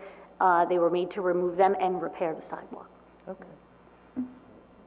I have to say, I'm very happy with this. This is, I think, a move in the right direction. I know this was raised at CBDAC a few months ago, it really became, I think that some of the violations got a little bit out of hand. I think that going in the off nights, in the off hours, I think was very, helpful, because you don't see a lot of the craziness during the day. So you guys weren't really meeting. Your schedules didn't coincide. So I think that's why there were so many violations. I was a bit surprised by some of the reactions from some of the restaurant owners saying, well, it was like that last year. It's almost like saying, why is it a problem now if it wasn't a problem before? But, I think some of the things, which is pretty egregious, it really became less of an outdoor dining permit. It became, in some cases, an outdoor cooking permit. I remember there was one particular establishment I was walking by, they were flambeing stuff on the sidewalk. But that's new to me. That was, They're not allowed to prepare outside. Yeah, Ordinance reads that now. But I know it got a little bit out of hand, and it really is a safety issue. I know that, one of the concerns that you mentioned was accessibility. How do you get out of a car? I know that, that's a concern for, some of the senior residents, some of the folks that have some mobility issues. I know some of the existing barriers now, you almost have to be a contortionist to get out of your car. Yeah, And one in particular, I had to, drop people off, then pull up, or drop people off onto the street, which, on East Ridgewood Avenue is pretty busy. So no, that's a problem. I like the fact that we're giving that 30-day grace period, so that you don't have that shock, and sometimes this behavior, needs a little bit of time to adjust. And I love the fact that we're having the checklist, because I think it's very helpful. To expect somebody to read an ordinance and kind of go, well, this checklist is easier, it's there, spelled out, hopefully it's a one-pager that they can keep, in the store visibly. But my concern always with these things is enforcement. We're really good at coming up with rules, but sometimes on the enforcement side, so I just want to make sure that we continue to do the off hours, the off days, because I think that's when enforcement's going to be most effective. It is. Enforcing during the day, it's not going to be an issue. One recommendation, Mayor, was that we approach this the same way the water department did with their water enforcements, and maybe rotate a week or a schedule that's to be determined amongst various departments, and because if you recall, last carry that year, through the summer. we did add additional people who could enforce for outdoor cafes. Right. So now we can do a rotating schedule, and it'll be at different times all the time, so that it's not like, oh yeah, every Saturday night at 8 o'clock someone's out there, it'll be a surprise. And this way, hopefully they'll, conform to what they said they were going to do. That's really all we're asking them to do. We're asking them to tell us what they're going to do and just stay with it. And the other question, I had a question about the proposed fees. Yes. Obviously, they're increasing from where they were previously, but there doesn't seem to be rhyme or reason as to the amount, the percentage. So, for example, the 5 to 12 chairs, that's an increase of 33%. The 13 to 20 is 20% increase, and then over 20 chairs is 43%. What was the reason for those fees? Is there a logic? We kind of didn't want to go with a huge increase the first year, so we kind of discussed some numbers that were a little bit higher. We went up a little bit on each one. The biggest offenders are the ones with the most chairs.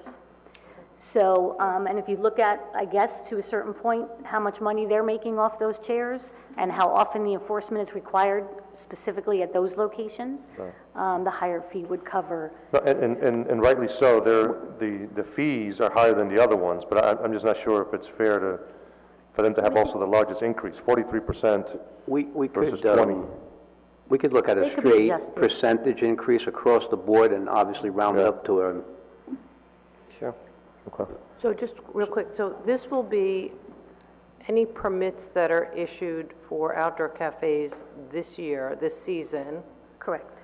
These, this ordinance would now apply?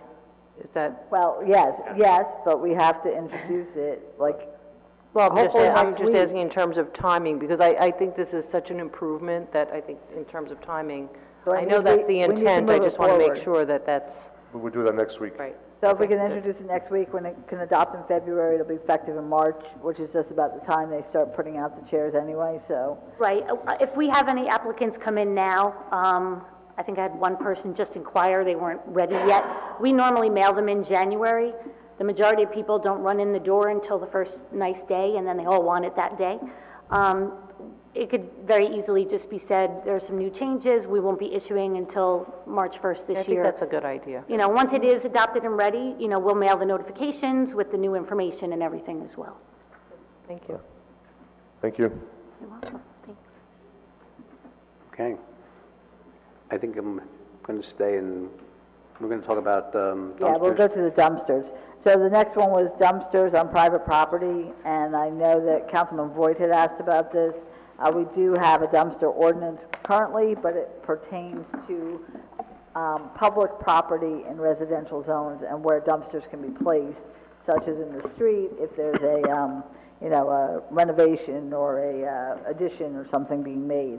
So, Councilman Voigt, if you wanted to speak to this. Thank you, Heather, and thanks, Mayor, for putting this on the agenda. The reason I brought this up, we had a neighbor in our neighbor close to us who had a dumpster in their front yard for a good 4 months, and it created a lot of, unfortunately, a lot of unhappy neighbors. And so I asked Heather to put this on, and so some of the questions I have, and it relates to putting dumpsters on private property as opposed to public. This ordinance only addresses public property. It doesn't address private property. So some of the questions I have of the council to consider and just think about is, I don't think there's permits that are allowed or required for dumpsters on private property. Is that correct? I don't see it in this ordinance. There's no permit required. Okay. So that's one question to consider. The other questions to consider are, how long should the dumpster be allowed on private property? And again, my concern was that, our neighbor who was fixing their house had it on their front yard for a good 4 months, probably longer than that. So the duration, and then also the placement of the dumpster, where should it be placed on the property? And so that's another question to consider. There may be other questions you guys have, but I just wanted to throw those out just for consideration as to what you're thinking and whether or not we should revise the dumpster ordinance as it relates to private property. So I'm just going to open it up. So was the person doing construction all that time, like actively engaged in construction where there was construction debris that they required a dumpster? For part of it, it was kind of on and off. The construction, they subcontracted out, so they were there for 3 weeks. They were gone for 2 weeks. They came back for 3 or 4 weeks, and then they were gone for a month. And so the dumpsters sat there for a long period of time.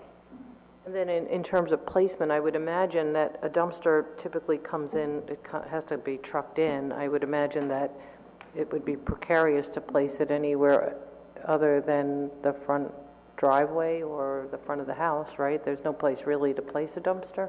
They are limited as to where they can be placed, absolutely. I mean, most of the time they're delivered with a large truck that has to, where the dumpster slides off, so they need room to maneuver and manipulate.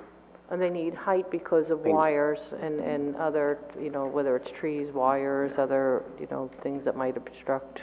Great. They place it in a driveway, they usually will lose parking, which then becomes an issue. Are they parking on a lawn, or do they need to park in the street overnight? Well, then they get permission for whatever the duration. How was it in the driveway? The dumpster? Yeah. It was on the front lawn. And most of the projects the construction projects in the village, the dumpsters are on the front lawn. The driveway is usually reserved for the contractors, trucks, homeowners if they're still living there during the project, deliveries that the contractor doesn't want to have in the mud or the snow, typically lumber or drywall or something. So they leave the paved surface. It doesn't become part of the equation for the dumpster. Dumpster's typically on the front lawn. I think you should look at this similar to what we just looked at with regard to the pods. Right. Location, temp time. I mean, it's very similar in a lot of the ways, and there may be some distinctions from a planning perspective or a building perspective, construction perspective, but those same, concepts should apply to something like this. It's good, Matt. I was actually going to say that. I was going to say, we just go through this with pods, and they're very similar. So it might be something similar you could do with dumpsters also. Mike and Matt think so, then that's what we should do. No. If Mike thinks, that's who makes the decision. I agree. It is very similar We're on to the the same pod page today. It's similar to the pod. Brilliant thought, Mike. You too, Matt. So when somebody has a permit for construction, they don't typically get you don't need a permit to get a dumpster? So if you needed a permit, so I guess it could just mirror whatever the pod was. Well, I think you have to compare them and just see what it is, because there might be some differences in the way they're either utilized or the time period that they're there. Does that work?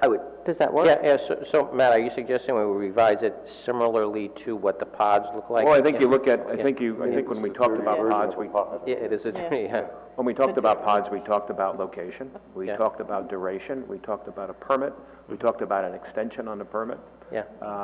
We talked about size. We talked about a few things. We even talked about some of the aesthetics, and I know that there's some aesthetics built into the present ordinance on dumpsters, but those are things that I think would be under consideration. And there may or may not be a rush on this like there is on the outdoor cafes, but at the same time, you could follow that same lead with regard to that. I mean, it might not prevent someone from having it there for 4 months on their front lawn still, but at least there'll be some regulations. Well, the whole idea is to make sure that it just doesn't stay there being unused, like a pod like a lot of people had problems with pods. You want to make sure that it's there, so if somebody has it there for a while, they've only got they've got a certain limited time period that they can keep it there, otherwise they got to come back in for an extension. And because it's construction material and maybe, a pod is an enclosure, because it's construction material and it's a little bit more exposed, is there a fee for an extension? So those are some of the things you guys can think about. We're probably not going to have the same latitude we have with the pods, because the pods are delivered on a, I don't know what the mechanism's called, it's basically like a shipping container. It's on 4 wheels, and it's easy to maneuver across the property, where the dumpster is going to be, typically it's going to be pretty close to the curb or the sidewalk line. The pod, they can maneuver to the back of the property, even get in the yard if they wanted to, but... Driveway and, alongside a driveway is usually the place where it goes. Or maybe some kind of, have a standard where the driveway would be considered just a general standard, but if somebody could provide reasonable explanation as to why that wouldn't work for whatever reason that would be, then they could have some sort of check-off box or something on the permit that says it's allowed to be, off the permitted area on the driveway because of, X, Y, and Z reason. I currently, as far as property maintenance, when a dumpster is actively or mostly actively being used, if that dumpster is overflowing or extra, garbage is around it, I make them change out the dumpster.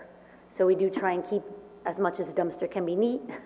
I do try and keep that under control and make sure that if that's overflowing, it's not blowing into neighbors' yards and or extra garbage around it. I'll give them a couple days and say you have to rotate out the dumpster. Do they get fined if they don't do that? Is that? I can write them a summons for it. Yeah. I haven't had to yet. They usually comply. Okay. So the one thing I would say is that this should probably apply to dumpsters that are trucked in, because I know sometimes people get the those things you buy in Home Depot and you just put it in your driveway. The bagster. Like the what big is bag? it called? It's called the bagster. Oh, yeah. Yeah. So that wouldn't apply here because that would be it's not a big permanent thing. Okay. No, it's just a bag, though. I think they have a truck that comes by and lifts it out. And that's usually a much smaller volume of things, right, and usually a very short period of time. Right, okay. Someone's cleaning out something or... So then I guess we're talking about a minimum size where this would kind of kick in, no? I would say a dumpster that's a solid, I wouldn't call the other thing a dumpster. So I guess if you labeled it as dumpster. I actually didn't know it was a bagster. I thought it was a dumpster. That's okay. No, but yeah, I mean, it could be defined in the definition easily. Mm-hmm. Yeah. Okay. So Mr. Yaka is also going to poll his colleagues in other towns to see if they have any regulations on for dumpsters on private property, and if so, we'll incorporate that. So we'll bring this back to you in an ordinance form, either probably the end of January, beginning of February, to look at it again before we introduce it. So, right, we'll look at possibly February to introduce if everyone's in agreement at that time. Thank you, by the way. Okay. Thank you. All right, so now we'll go back to our regular... C1. Yes, C1, correct. Hold on one moment, let me get there. Thank you. Thank you, good night. Okay, so landfill disposal of solid waste. This is the second year of a 2-year contract to the original lowest responsible bidder, which is IWS Transfer Systems of New Jersey, of Jersey City, and the amount is $66.95 per ton. The next item is the declaring property surplus, which is Parks Department log pile. So we'd like to declare the stockpile of uncut lengths of logs as a construction yard as surplus. These are the remnants from tree work the Parks Department has done throughout the village in the past year. Usually what we do is we bring in dumpsters and haul them away, which costs us money. And the current price to dispose of a dumpster of logs is $700 for a 30 cubic yard dumpster. So we're going to try to sell them on govdeals.com and instead hopefully to save the village some money. So we'll see. Maybe, you never know, there might be someone out there who may want to bid on it, and if not, then we'll go the dumpster route. The next one is declaring... Any chance of chopping that up, firewood? Are you kidding? That's an impressive pile of logs. Yeah. That would be a lot of chopping. We do it for others, and we do provide firewood, as you know, free firewood at the recycling center. This is just too much. There's no way we'd have. I'm not saying all of it, but at least some of it? Well, I think we have enough, actually, chopping. with the logs that are over there. You got an extra axe if you want to get down there. I think he's volunteering, do you? I think so, sounds like it. Anyway. It's good exercise. The next one is surplus property for the various vehicles. This includes an international model sewer jet, a Falcon single burner hot box trailer, a crane carrier core chassis, a 1997 Volvo chassis, and a 1999 Dodge wagon. These will all be declared surplus and then sold on Gov Deals. We've been doing very well on Gov Deals, by the way, and we're slowly clearing our construction yard, which is where our older vehicles go. Some of the vehicles are going to be used for training purposes for our fire department, for extrication, or for our police department. And so, and then when they're done, they're all chopped up, so we just get rid of the remnants. The next one is authorizing release of escrow funds for 143 and 147 West Glen Avenue. That project is now complete. The developer has asked that the remaining escrow balance of $12,348 be refunded, and both the village engineer and the finance department agreed to release these escrow funds, so we need a resolution to do so. B3? Did I skip something? I'm sorry. Hudson Street parking? Garage, the premium parking permit, I don't think I'm it was. so sorry. I just don't remember doing it, so maybe we, Which one, B3? B3. Yeah, on the parking. Okay. Oh, I thought we did that. No, I said this is the one that's going to amend the ordinance to allow for the Okay, all right, ride share got it, and all to right. allow for it being Hudson Street only. So we have an ordinance to back it up. Yep. We did Okay. discuss it. All right, sorry. Okay.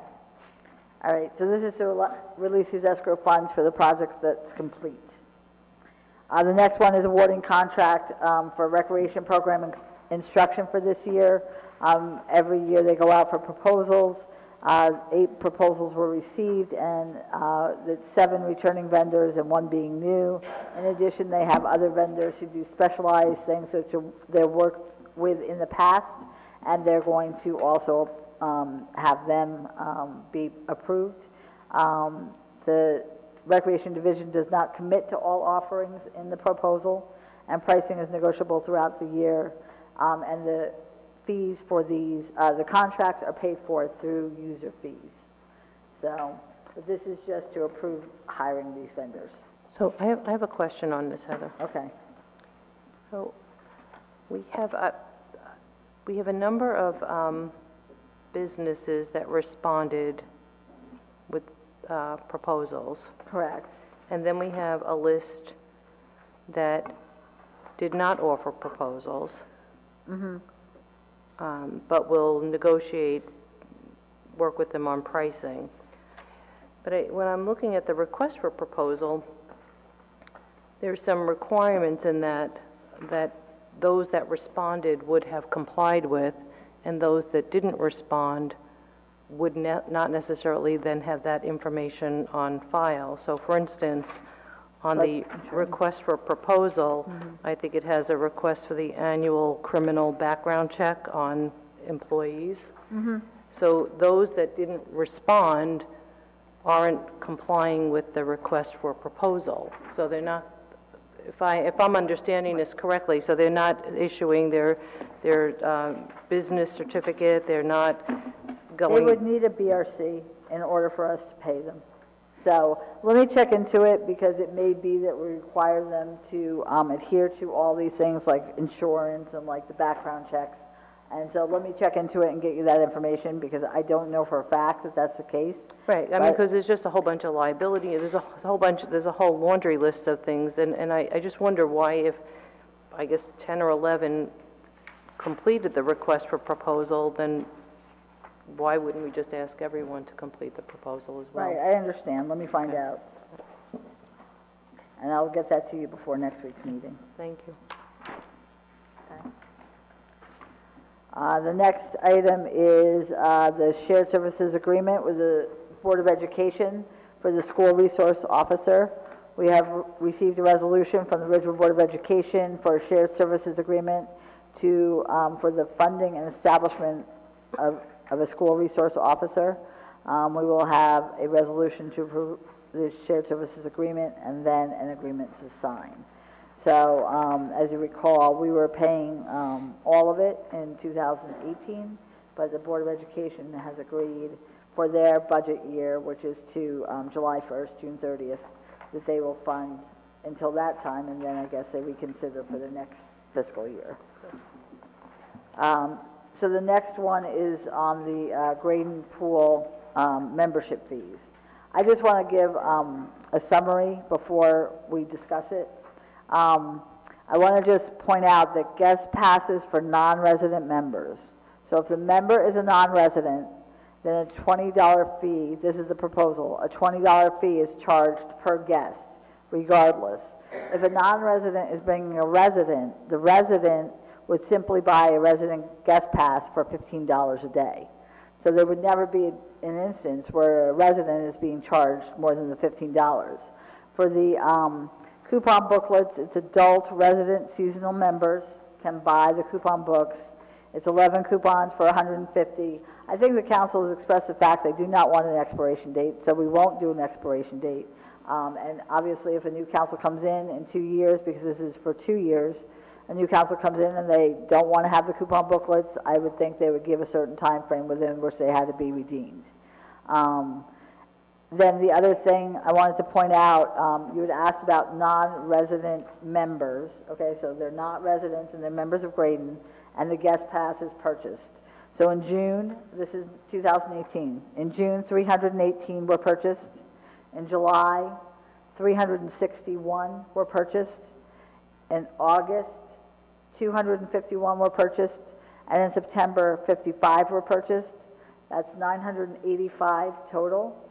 So if you add that extra $5 for the out-of-town guests, that's $4,925, almost $5,000 extra revenue.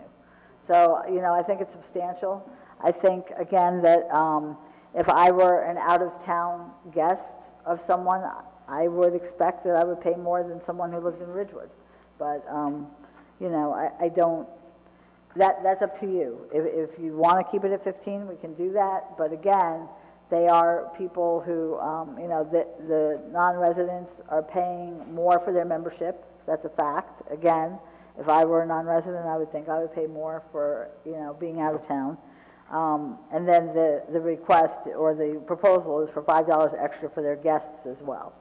So I just wanted to put that out there before we started the discussion, and so we can go from there. Okay, so just let's go first back to the expiration on the coupon booklet. Okay.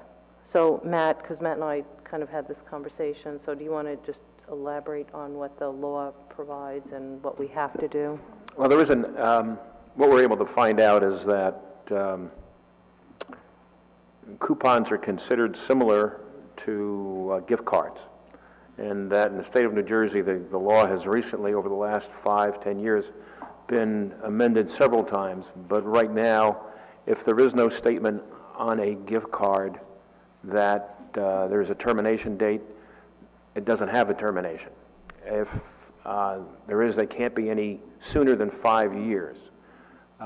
Coupons have been considered by a state Supreme Court case very recently as part, you know, similar in the same way that it's applied to gift cards, so that you know, there was a class action case against a company that gave out coupons, discounts for restaurants, and the Supreme Court said this is covered by the same law that the gift cards are covered, and they can't expire for within 5 years.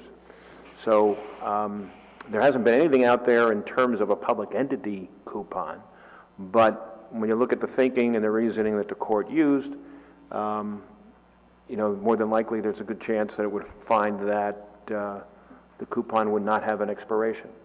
So we just have to be guided by that in terms of the way we do it, but that seems to be the way the courts have treated this type of a discount or an offer, an opportunity. So I just think that, you know, for us, we already received the money. There's the time value of money, and money I have today, it's, you know, if I compound it over time. So even if it doesn't make sense in the future to redeem a $15 coupon when the rates are now at 25, you know, that's the decision that we made at the time and the reasons why we sold it. So I definitely don't think we should have a expiration date on these things. Okay. So Heather, those numbers that you, that June, July, August, Right. September numbers, those Yes. were purchases made by non-resident. Day passes. People for guests, yes, non-resident members for their guests. That's the number of guests. So 985 for the season.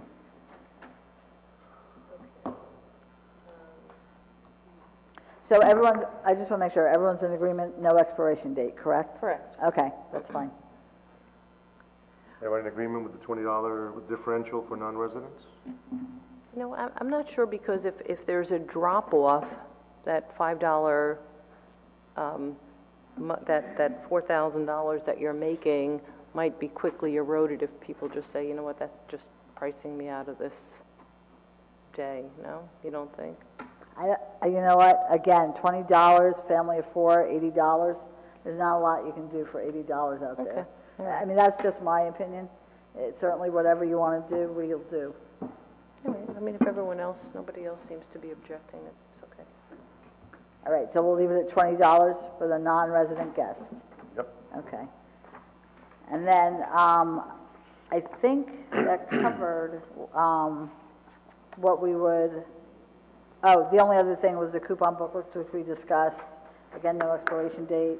And then, so I think that those were the final questions. I went over the section of what we discussed, so I think those were the two things. So the one we'll just amend on the floor, which is it says the coupons expire. Hopefully that's not substantive. We can just say we're going to remove that from the ordinance. And other than that, and that's from the new ordinance actually. And then we'll just adopt both ordinances. Because remember, we continued the ordinance on the one, and then the new one reworded it so it was clearer, more clear. Okay, thank you. The 2019 bond ordinance for various capital improvements. As you know, we introduced part of our bond ordinance in January, and that's for paving. And this year, we're also going to put our senior bus on there. Our senior bus has been maintained in great shape, inside and out, but it is getting older. And there are times where it doesn't work, and our residents have really come to rely on it. We're now running it 3 days a week, and you know, it's when it's not available, it's difficult. No, I had the privilege of being taken on a tour, and I went to Ridgecrest, and went through the process of when the bus comes around and where it goes, and in speaking to some of the residents, I mean, it's life-changing for them. It's really all about the quality of life, having transportation to do their food shopping, to go to doctor's appointments, you know, get around town. Some folks have mobility issues, so I think it's money well spent. That bus, I have to tell you, Billy should get an award for. You can eat off the floor in that thing. It's unbelievable. Very clean. That's his, right? That's his baby. Oh man, that thing, it's in great shape. So I know that this money here being spent on the bus, Billy will ensure that we protect the value of that asset. So. Is the thinking to extend the hours to beyond the 3 days, to make it 5 days? Right now it's 2, and then we got a third day out of age-friendly. Age-friendly. Okay. Right. I don't know, and if we did go to 5, we'd need another driver. And it's hard to get a driver, not necessarily, but it has to be CDL with passenger. And then to have the riders accept that new driver is a bit of an adjustment. Not that they wouldn't, I'm just saying. But, so I don't know that we have the funding for that, but something we can discuss in the budget. Okay. So Access Link, and I'm sure you guys talk about this at Access Link is available to Bergen County residents. So as a supplement to ours, they could always do Access Link, and it's $3 each way, and you have to give them like half-hour notice. And that's for individuals with disabilities, seniors. Yeah. So it's open to seniors without disabilities as well, or? Yeah, and they have to go in person to do the application. down at the county building. Mhm. Is that 5 days a week? It's 7 days a week. 7 days a week, Yeah. okay. Yeah. The next one is, hold on one second, sorry, I'm writing. Okay, we're going on to the resolution to amend the temporary capital budget. Because of the fact that we haven't yet adopted our capital budget, this bond ordinance that we're doing, we need to do this resolution prior to the introduction of the bond ordinance. So it's procedural. We're going on to operations. Care Plus New Jersey has a group home on Van Amberg Avenue, and they are looking for community development block grant for client transportation assistance at their current residence. It doesn't obligate the village's funds, as is true of all community development block grants. This will provide safe and reliable transportation assistance to their residents for medical appointments, recreational visits, family visits, and job interviews, and it frees up the staff, because currently what's happening is that the staff is doing a lot of the driving. That takes them away from the others in the home, and then this way they'll have more time in the home and will allow their residents to be picked up. So the next one is a place-to-place liquor license transfer for 54 East Ridgewood Landmark. As you recall, in November we approved a person-to-person transfer of this liquor license. This is for Felina. At that time, it was approved, so they are free and clear to serve liquor. What happened was that they decided, this restaurant, Felina, decided that they wish to serve liquor on all floors. They have catering, I believe, in the basement area. They're going to have a rooftop bar area, and they also have like a mezzanine area, which will also, they want liquor there as well. The previous restaurant, Fish, did not have liquor on those different levels. And so therefore, in order for them to expand what the previous restaurant had, they have to do a place-to-place transfer, which is an expansion of premises. So they're expanding their licensed premise to all these floors and to the roof. And so the police department has looked at it. They actually went to the location, were shown where the liquor was going to be served, where it was going to be stored, how it was going to be done, and the police department actually just got back to me today with a written memo saying that they approve of that. Ultimately, the council is the licensing authority, as long as you're okay with it, we'll go through with this place-to-place transfer, which will just allow them to serve liquor on all of the floors of that restaurant. Okay. Heather, I guess the only question I have is, what is the safety issue with the roof deck with alcohol? Yeah, I mean, the safety issues will be addressed through the building department, and I'm sure the health department will also have concerns as to if there's going to be food up there, how they're going to do it, and that would all be addressed, though, through those various departments at the time. The next one is approving a shared services agreement for the Bergen County Police Chiefs Association Mutual Aid Plan and Rapid Deployment Force. This is an annual resolution. Again, this is not the SWAT team. This is just a mutual aid plan. Every municipality in Bergen County adopts this annually, and it's just if there were an emergency in a particular town, this allows contiguous and even non-contiguous towns at times to go in and help during that emergency, whether it's a weather-related emergency, a riot, or whatever unexpected thing that might happen. It allows them to be called in and to help assist. So Heather, there's a misspelling on the third line. I think it should be public peace, not peas. I'm sure it should be. Thank you. Unless they're securing peas. No, we'll make sure. Thank you for letting us know.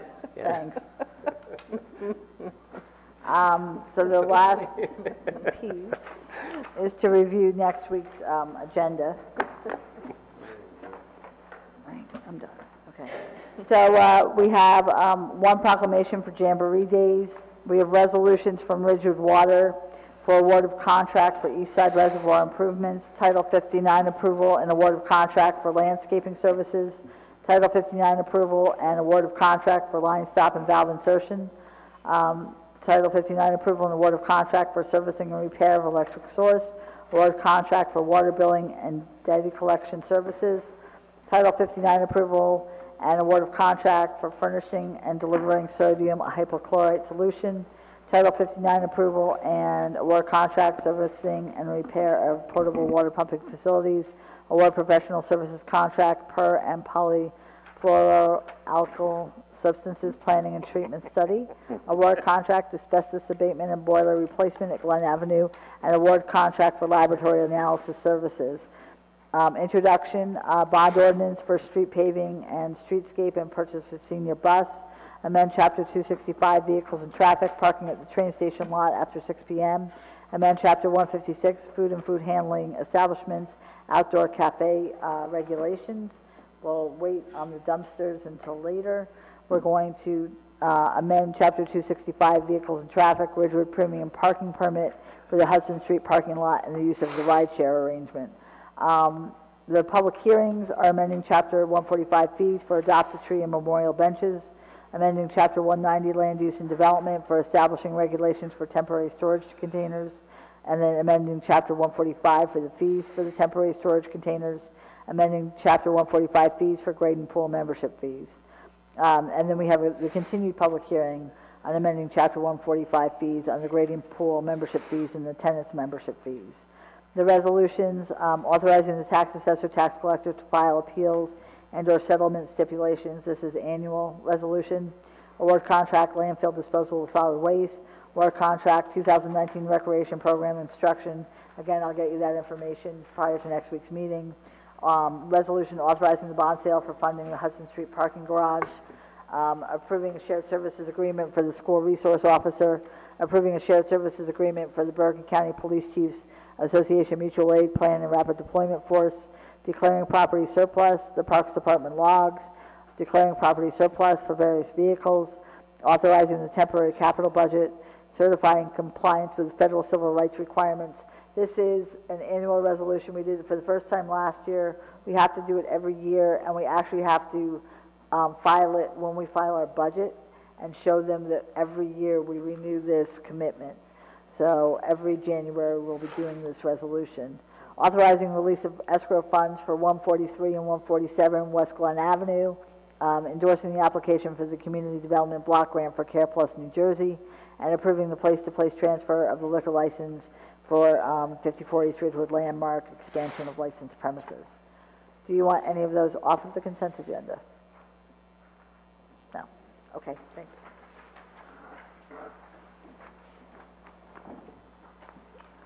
All right, thank you.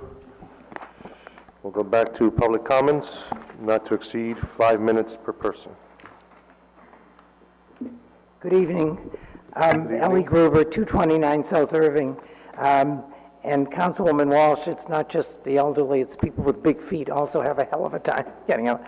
I was noticing in the presentation you made that I think one of the most egregious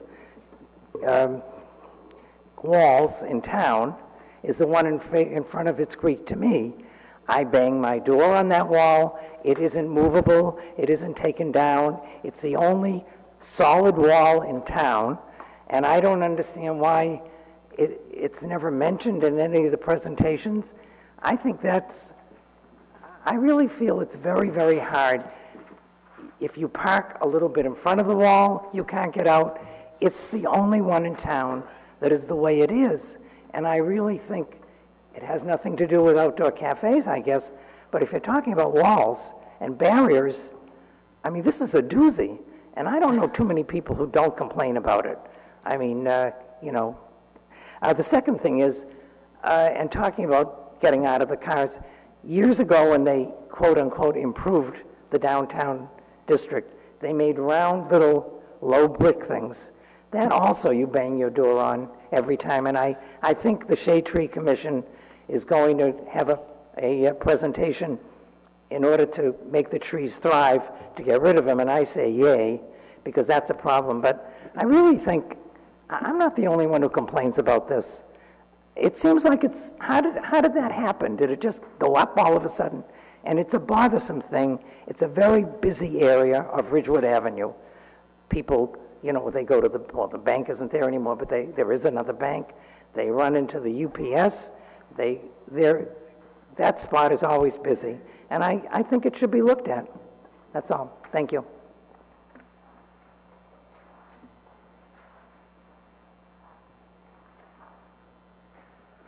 Good evening, Ann Loving, 342 South Irving Street. Just a couple of things. First of all, I am delighted that the Board of Ed has agreed to share the cost of a school resource officer. I was dismayed when they basically reneged on that agreement, and I do believe we have the mayor and deputy mayor to thank for negotiating back what we were supposed to have all along. I think that's such an important position, so thank you. I would also like to comment that there's so many new trees planted in town. It's awesome. Everywhere I go, I see new trees up, and I know that Councilman Seaton's largely responsible for that, and I really appreciate it. It's just great to see. And the last thing is Mr. Donnie mentioned or asked a question about the calendar ads, and I believe that the village manager said that notification is sent out to previous advertisers and to all businesses regarding the opportunity to place an ad on the coming year's calendar. I wonder what all businesses means. Do you have to be a member of the chamber to get that? Because, I mean, maybe you're just like, I don't know, a licensed psychiatrist and you want to run an ad, or maybe you may not be in the chamber. Or could you have something else that you wanted to advertise? So I think that since he brought that up, maybe that needs to be looked at for next year so that people are fairly notified of that possibility of a way to advertise whatever it is they want to advertise. Thanks.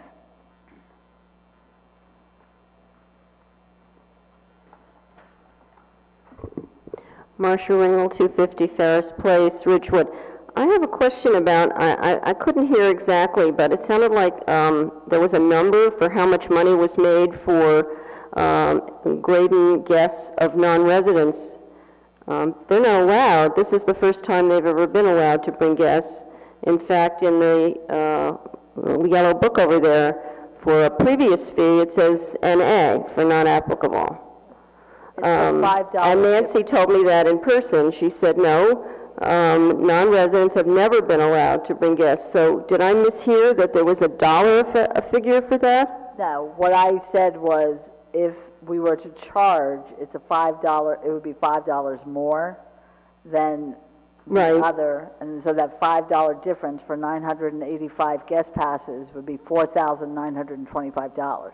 But how do we know how many non-resident badge holders would bring a guest if they've never been able to do it before? Where did that come from? Now they have been able to, this non-resident member guest pass is purchased. This is actually purchased in 2018. They were actually purchased. Okay, I think that, there have been a lot of rules at Graydon that have just been ignored for a really long time. Officially, Nancy Bigos told me in person at a previous meeting, no, they weren't allowed to, and the list says NA. You know what? I just don't think that going by what I was told, so, and I can check into it further if you want. Yeah, I just think that, it's true, as it was said earlier, we make a lot of rules, we're great at making rules, but how good are we at following them, making sure that the badge office staff obeys them, and so on? Not very. I think follow-up and, oversight just really needs to be pumped up. Okay, so let's say that we're going to print these coupon books. That means we have an opportunity to do whatever we want, or you do, on the books. In the past, those little coupon books had a space on every coupon for the name, age, address, and phone number of every guest. And they had to be filled in before the person got their badge thing or wristband or whatever. That's a safety issue.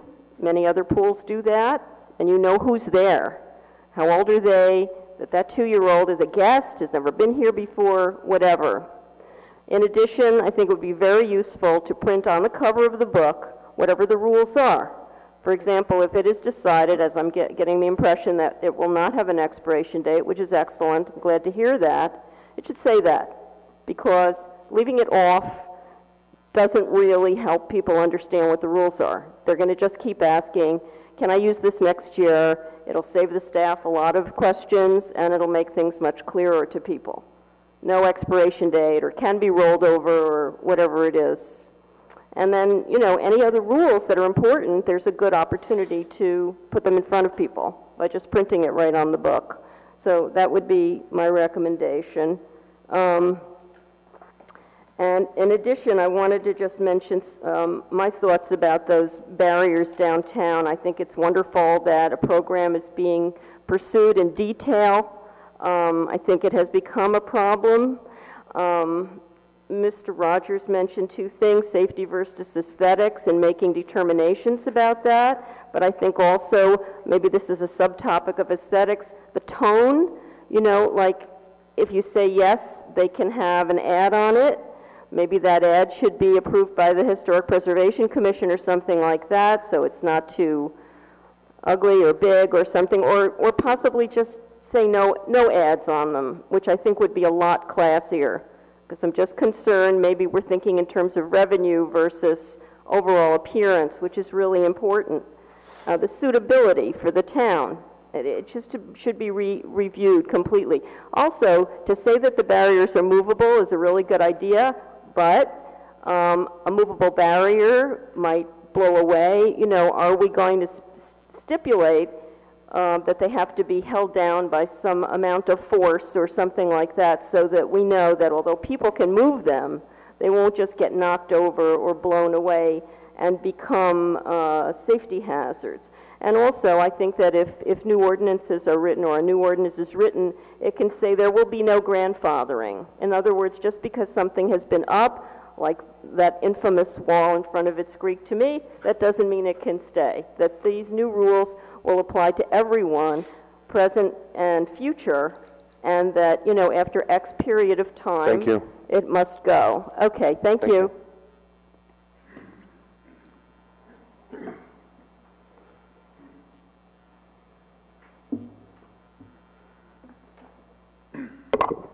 Yeah, Rorik Halaby, 374 Evergreen Place. And Mr. Mayor, I beg you to take $25,000 and improve the sound system. This is getting to be ridiculous. It's very difficult to hear at the back. I don't understand why we have to go on and on about it. We're not talking about $1 million. We're talking about $25,000, $30,000. It's just ridiculous. This is one. Secondly, as far as the website, I kind of agree with Heather. It has improved, but we have to do more than just improve it. We have to just scrap it and bring in an outside professional website developer to start one from scratch. I don't mean to pass judgment about the guy in the village who works on these things. I'm sure he's doing a good job, but we need a professionally developed website. Now, as far as the discussion about the outdoor seating, I was quite impressed actually by the professional presentation by the two people here. But as I thought about the discussion at the village council level, I quickly became a libertarian. I'm a Democrat. I became a libertarian. And I really thought to myself, here are people with little to do and a lot of time to do it. I beg you, stop talking in terms of passing more ordinances telling people what to do and how to do it. As long as you have clearance, as long as you have safety, let people do it. If someone wants to have a sign this big, let him do it. I mean, if you look at the great walking, and I've been fortunate, I've been to over 60 countries, I've been to 50 states, I've been to Rome, I've been to Athens, I've been to these great walking cities. And these great walking cities are made attractive not because of some bureaucrat telling people what they can and cannot do. Let the owners do it. Let them experiment. Let them come up with different colors, different signs, different this, different that. I have a feeling if you were to take all the ordinances in Ridgewood and pin them out, and maybe Mr. Rogers can comment on that, they'll probably stretch for maybe 50 feet. Has anyone read these? Do we know what's in them? Who's going to enforce them? Talking about dumpsters, we have a house in the neighborhood that was redone. And I tell you, that was the sloppiest job, and I'm not sure if the village spent time inspecting what the work that was done. because the roof was caving in and everything else. They had mold and what have you. Now, I know my wife spoke to someone in the village, and they were very helpful, by the way, the people she spoke to. And they did their best. But when it comes to enforcement, there's a limit to what you can do to enforce. And it took forever for them to get a dumpster. I mean, the place looked like Baghdad after the war. I mean, it was just junk all over the place. And they got away with it. This is what I would spend time on. But I beg you, time and time again, I know the classic ordinance was what I call the chipmunk ordinance, where a friend of the deputy mayor was complaining about chipmunks in her yard, and so they wanted to pass a new law. Let me finish. And they wanted to pass a law or an ordinance on how to feed birds. That's the kind of thing you should not do. So with that in mind, let's concentrate on the big picture. Let's concentrate on, if you could spend time on what to do about parking in the village, because once this garage is up in a year or two, or whatever it is, we're going to be where we were just barely, barely catching up to where we were. This is what I want to see people spend time on. Have a vision for the future, what's good for the village long term. But anyway, someone should tell me, if you were to print all our ordinances, is it 10 feet or 50 feet? It's many, many feet. And the fewer feet we have, the better off we all are. Thank you.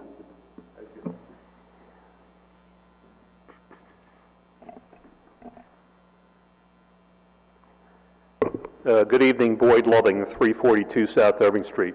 I'd also like to comment with respect to the proposed sidewalk cafe changes, that I believe that the 3-foot height requirement, including plants, is an excellent idea. However, I would ask that the village also adhere to the same height requirement with respect to the plants that are provided by Gary's and what's the name of the organization? Project Pride. Project Pride. There was a plant at the corner of North Walnut and East Ridgewood by the post office that was growing 5 to 5.5 feet high. I sent an email to the manager about that. Early in the season, I received a response back that said we'll look into it, but that plant was never cut down. It died off at the end of the year. The pot remains there, but when Project Pride is out, they should also adhere to the 3-foot height requirement, because those plants are right at the corner, and it does make it difficult for people who are turning to see people in the crosswalks. So if you're going to enforce the 3-foot height requirement for businesses, we should also be enforcing the 3-foot height requirement for us. My bride told me that I'm about to compare apples to oranges, but I will say this anyway. When you were talking about the fees for the sidewalk cafes, I got to thinking, wow, we're charging people more, taxpayers more, to park their cars than we're charging businesses to do something to increase the volume of their business. So I'd ask that those fees be looked at again. I think they're on the cheap side, myself. For a business to be adding space to increase their revenue, we're charging half or even 40% of what we are charging people to park their cars in lots. So I just amazed by that these people are getting away with so little to increase their business. With respect to Ms. Ringel's comment, I will echo it. On a document that you have in front of you, it specifically says that non-resident guest passes were not allowed last year. So I don't know how you have a number that 985 were sold. They weren't allowed. According to the ordinance, they weren't allowed. Also, with respect to the 985 number, that equates to between 10 and 12 each day of the week. We went to Graydon quite frequently this past summer, and I find it difficult to believe that there were non-resident members at the pool who were bringing on the average of between 10 and 12 guests each day of the week. That number just seems very, very high to me. That number almost seems like it was the total number of guest passes sold, not guest passes sold to non-resident members. So this business about we're going to lose $5,000 in revenue if we don't charge the $20 fee, I don't think there's any basis to that number at all, and I would, again, respectfully ask that those figures be checked, because according to the ordinance, it wasn't permitted. Thank you. Thank you. Anybody else? All right, we'll close public comment, and before we move on, just want to address some of the questions that were asked. First one is, how are some of these barriers, how do they get there, how are they allowed in the downtown? I think, obviously, we saw some of the pictures today, and although we didn't specifically address the one that was mentioned in public comment, you know, that's the problem, that we've allowed something to kind of grow out of control, unfortunately, and there's a time now when we need to really control what we can do to improve the safety of the downtown.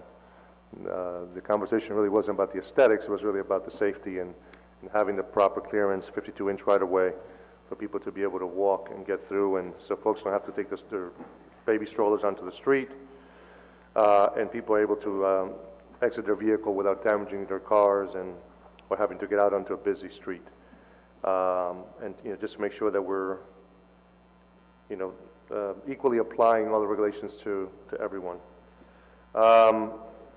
There's a question as to how we can open up advertising on the calendar, the village calendar for next year. I think that's a great suggestion. I guess we can figure out how we can get on the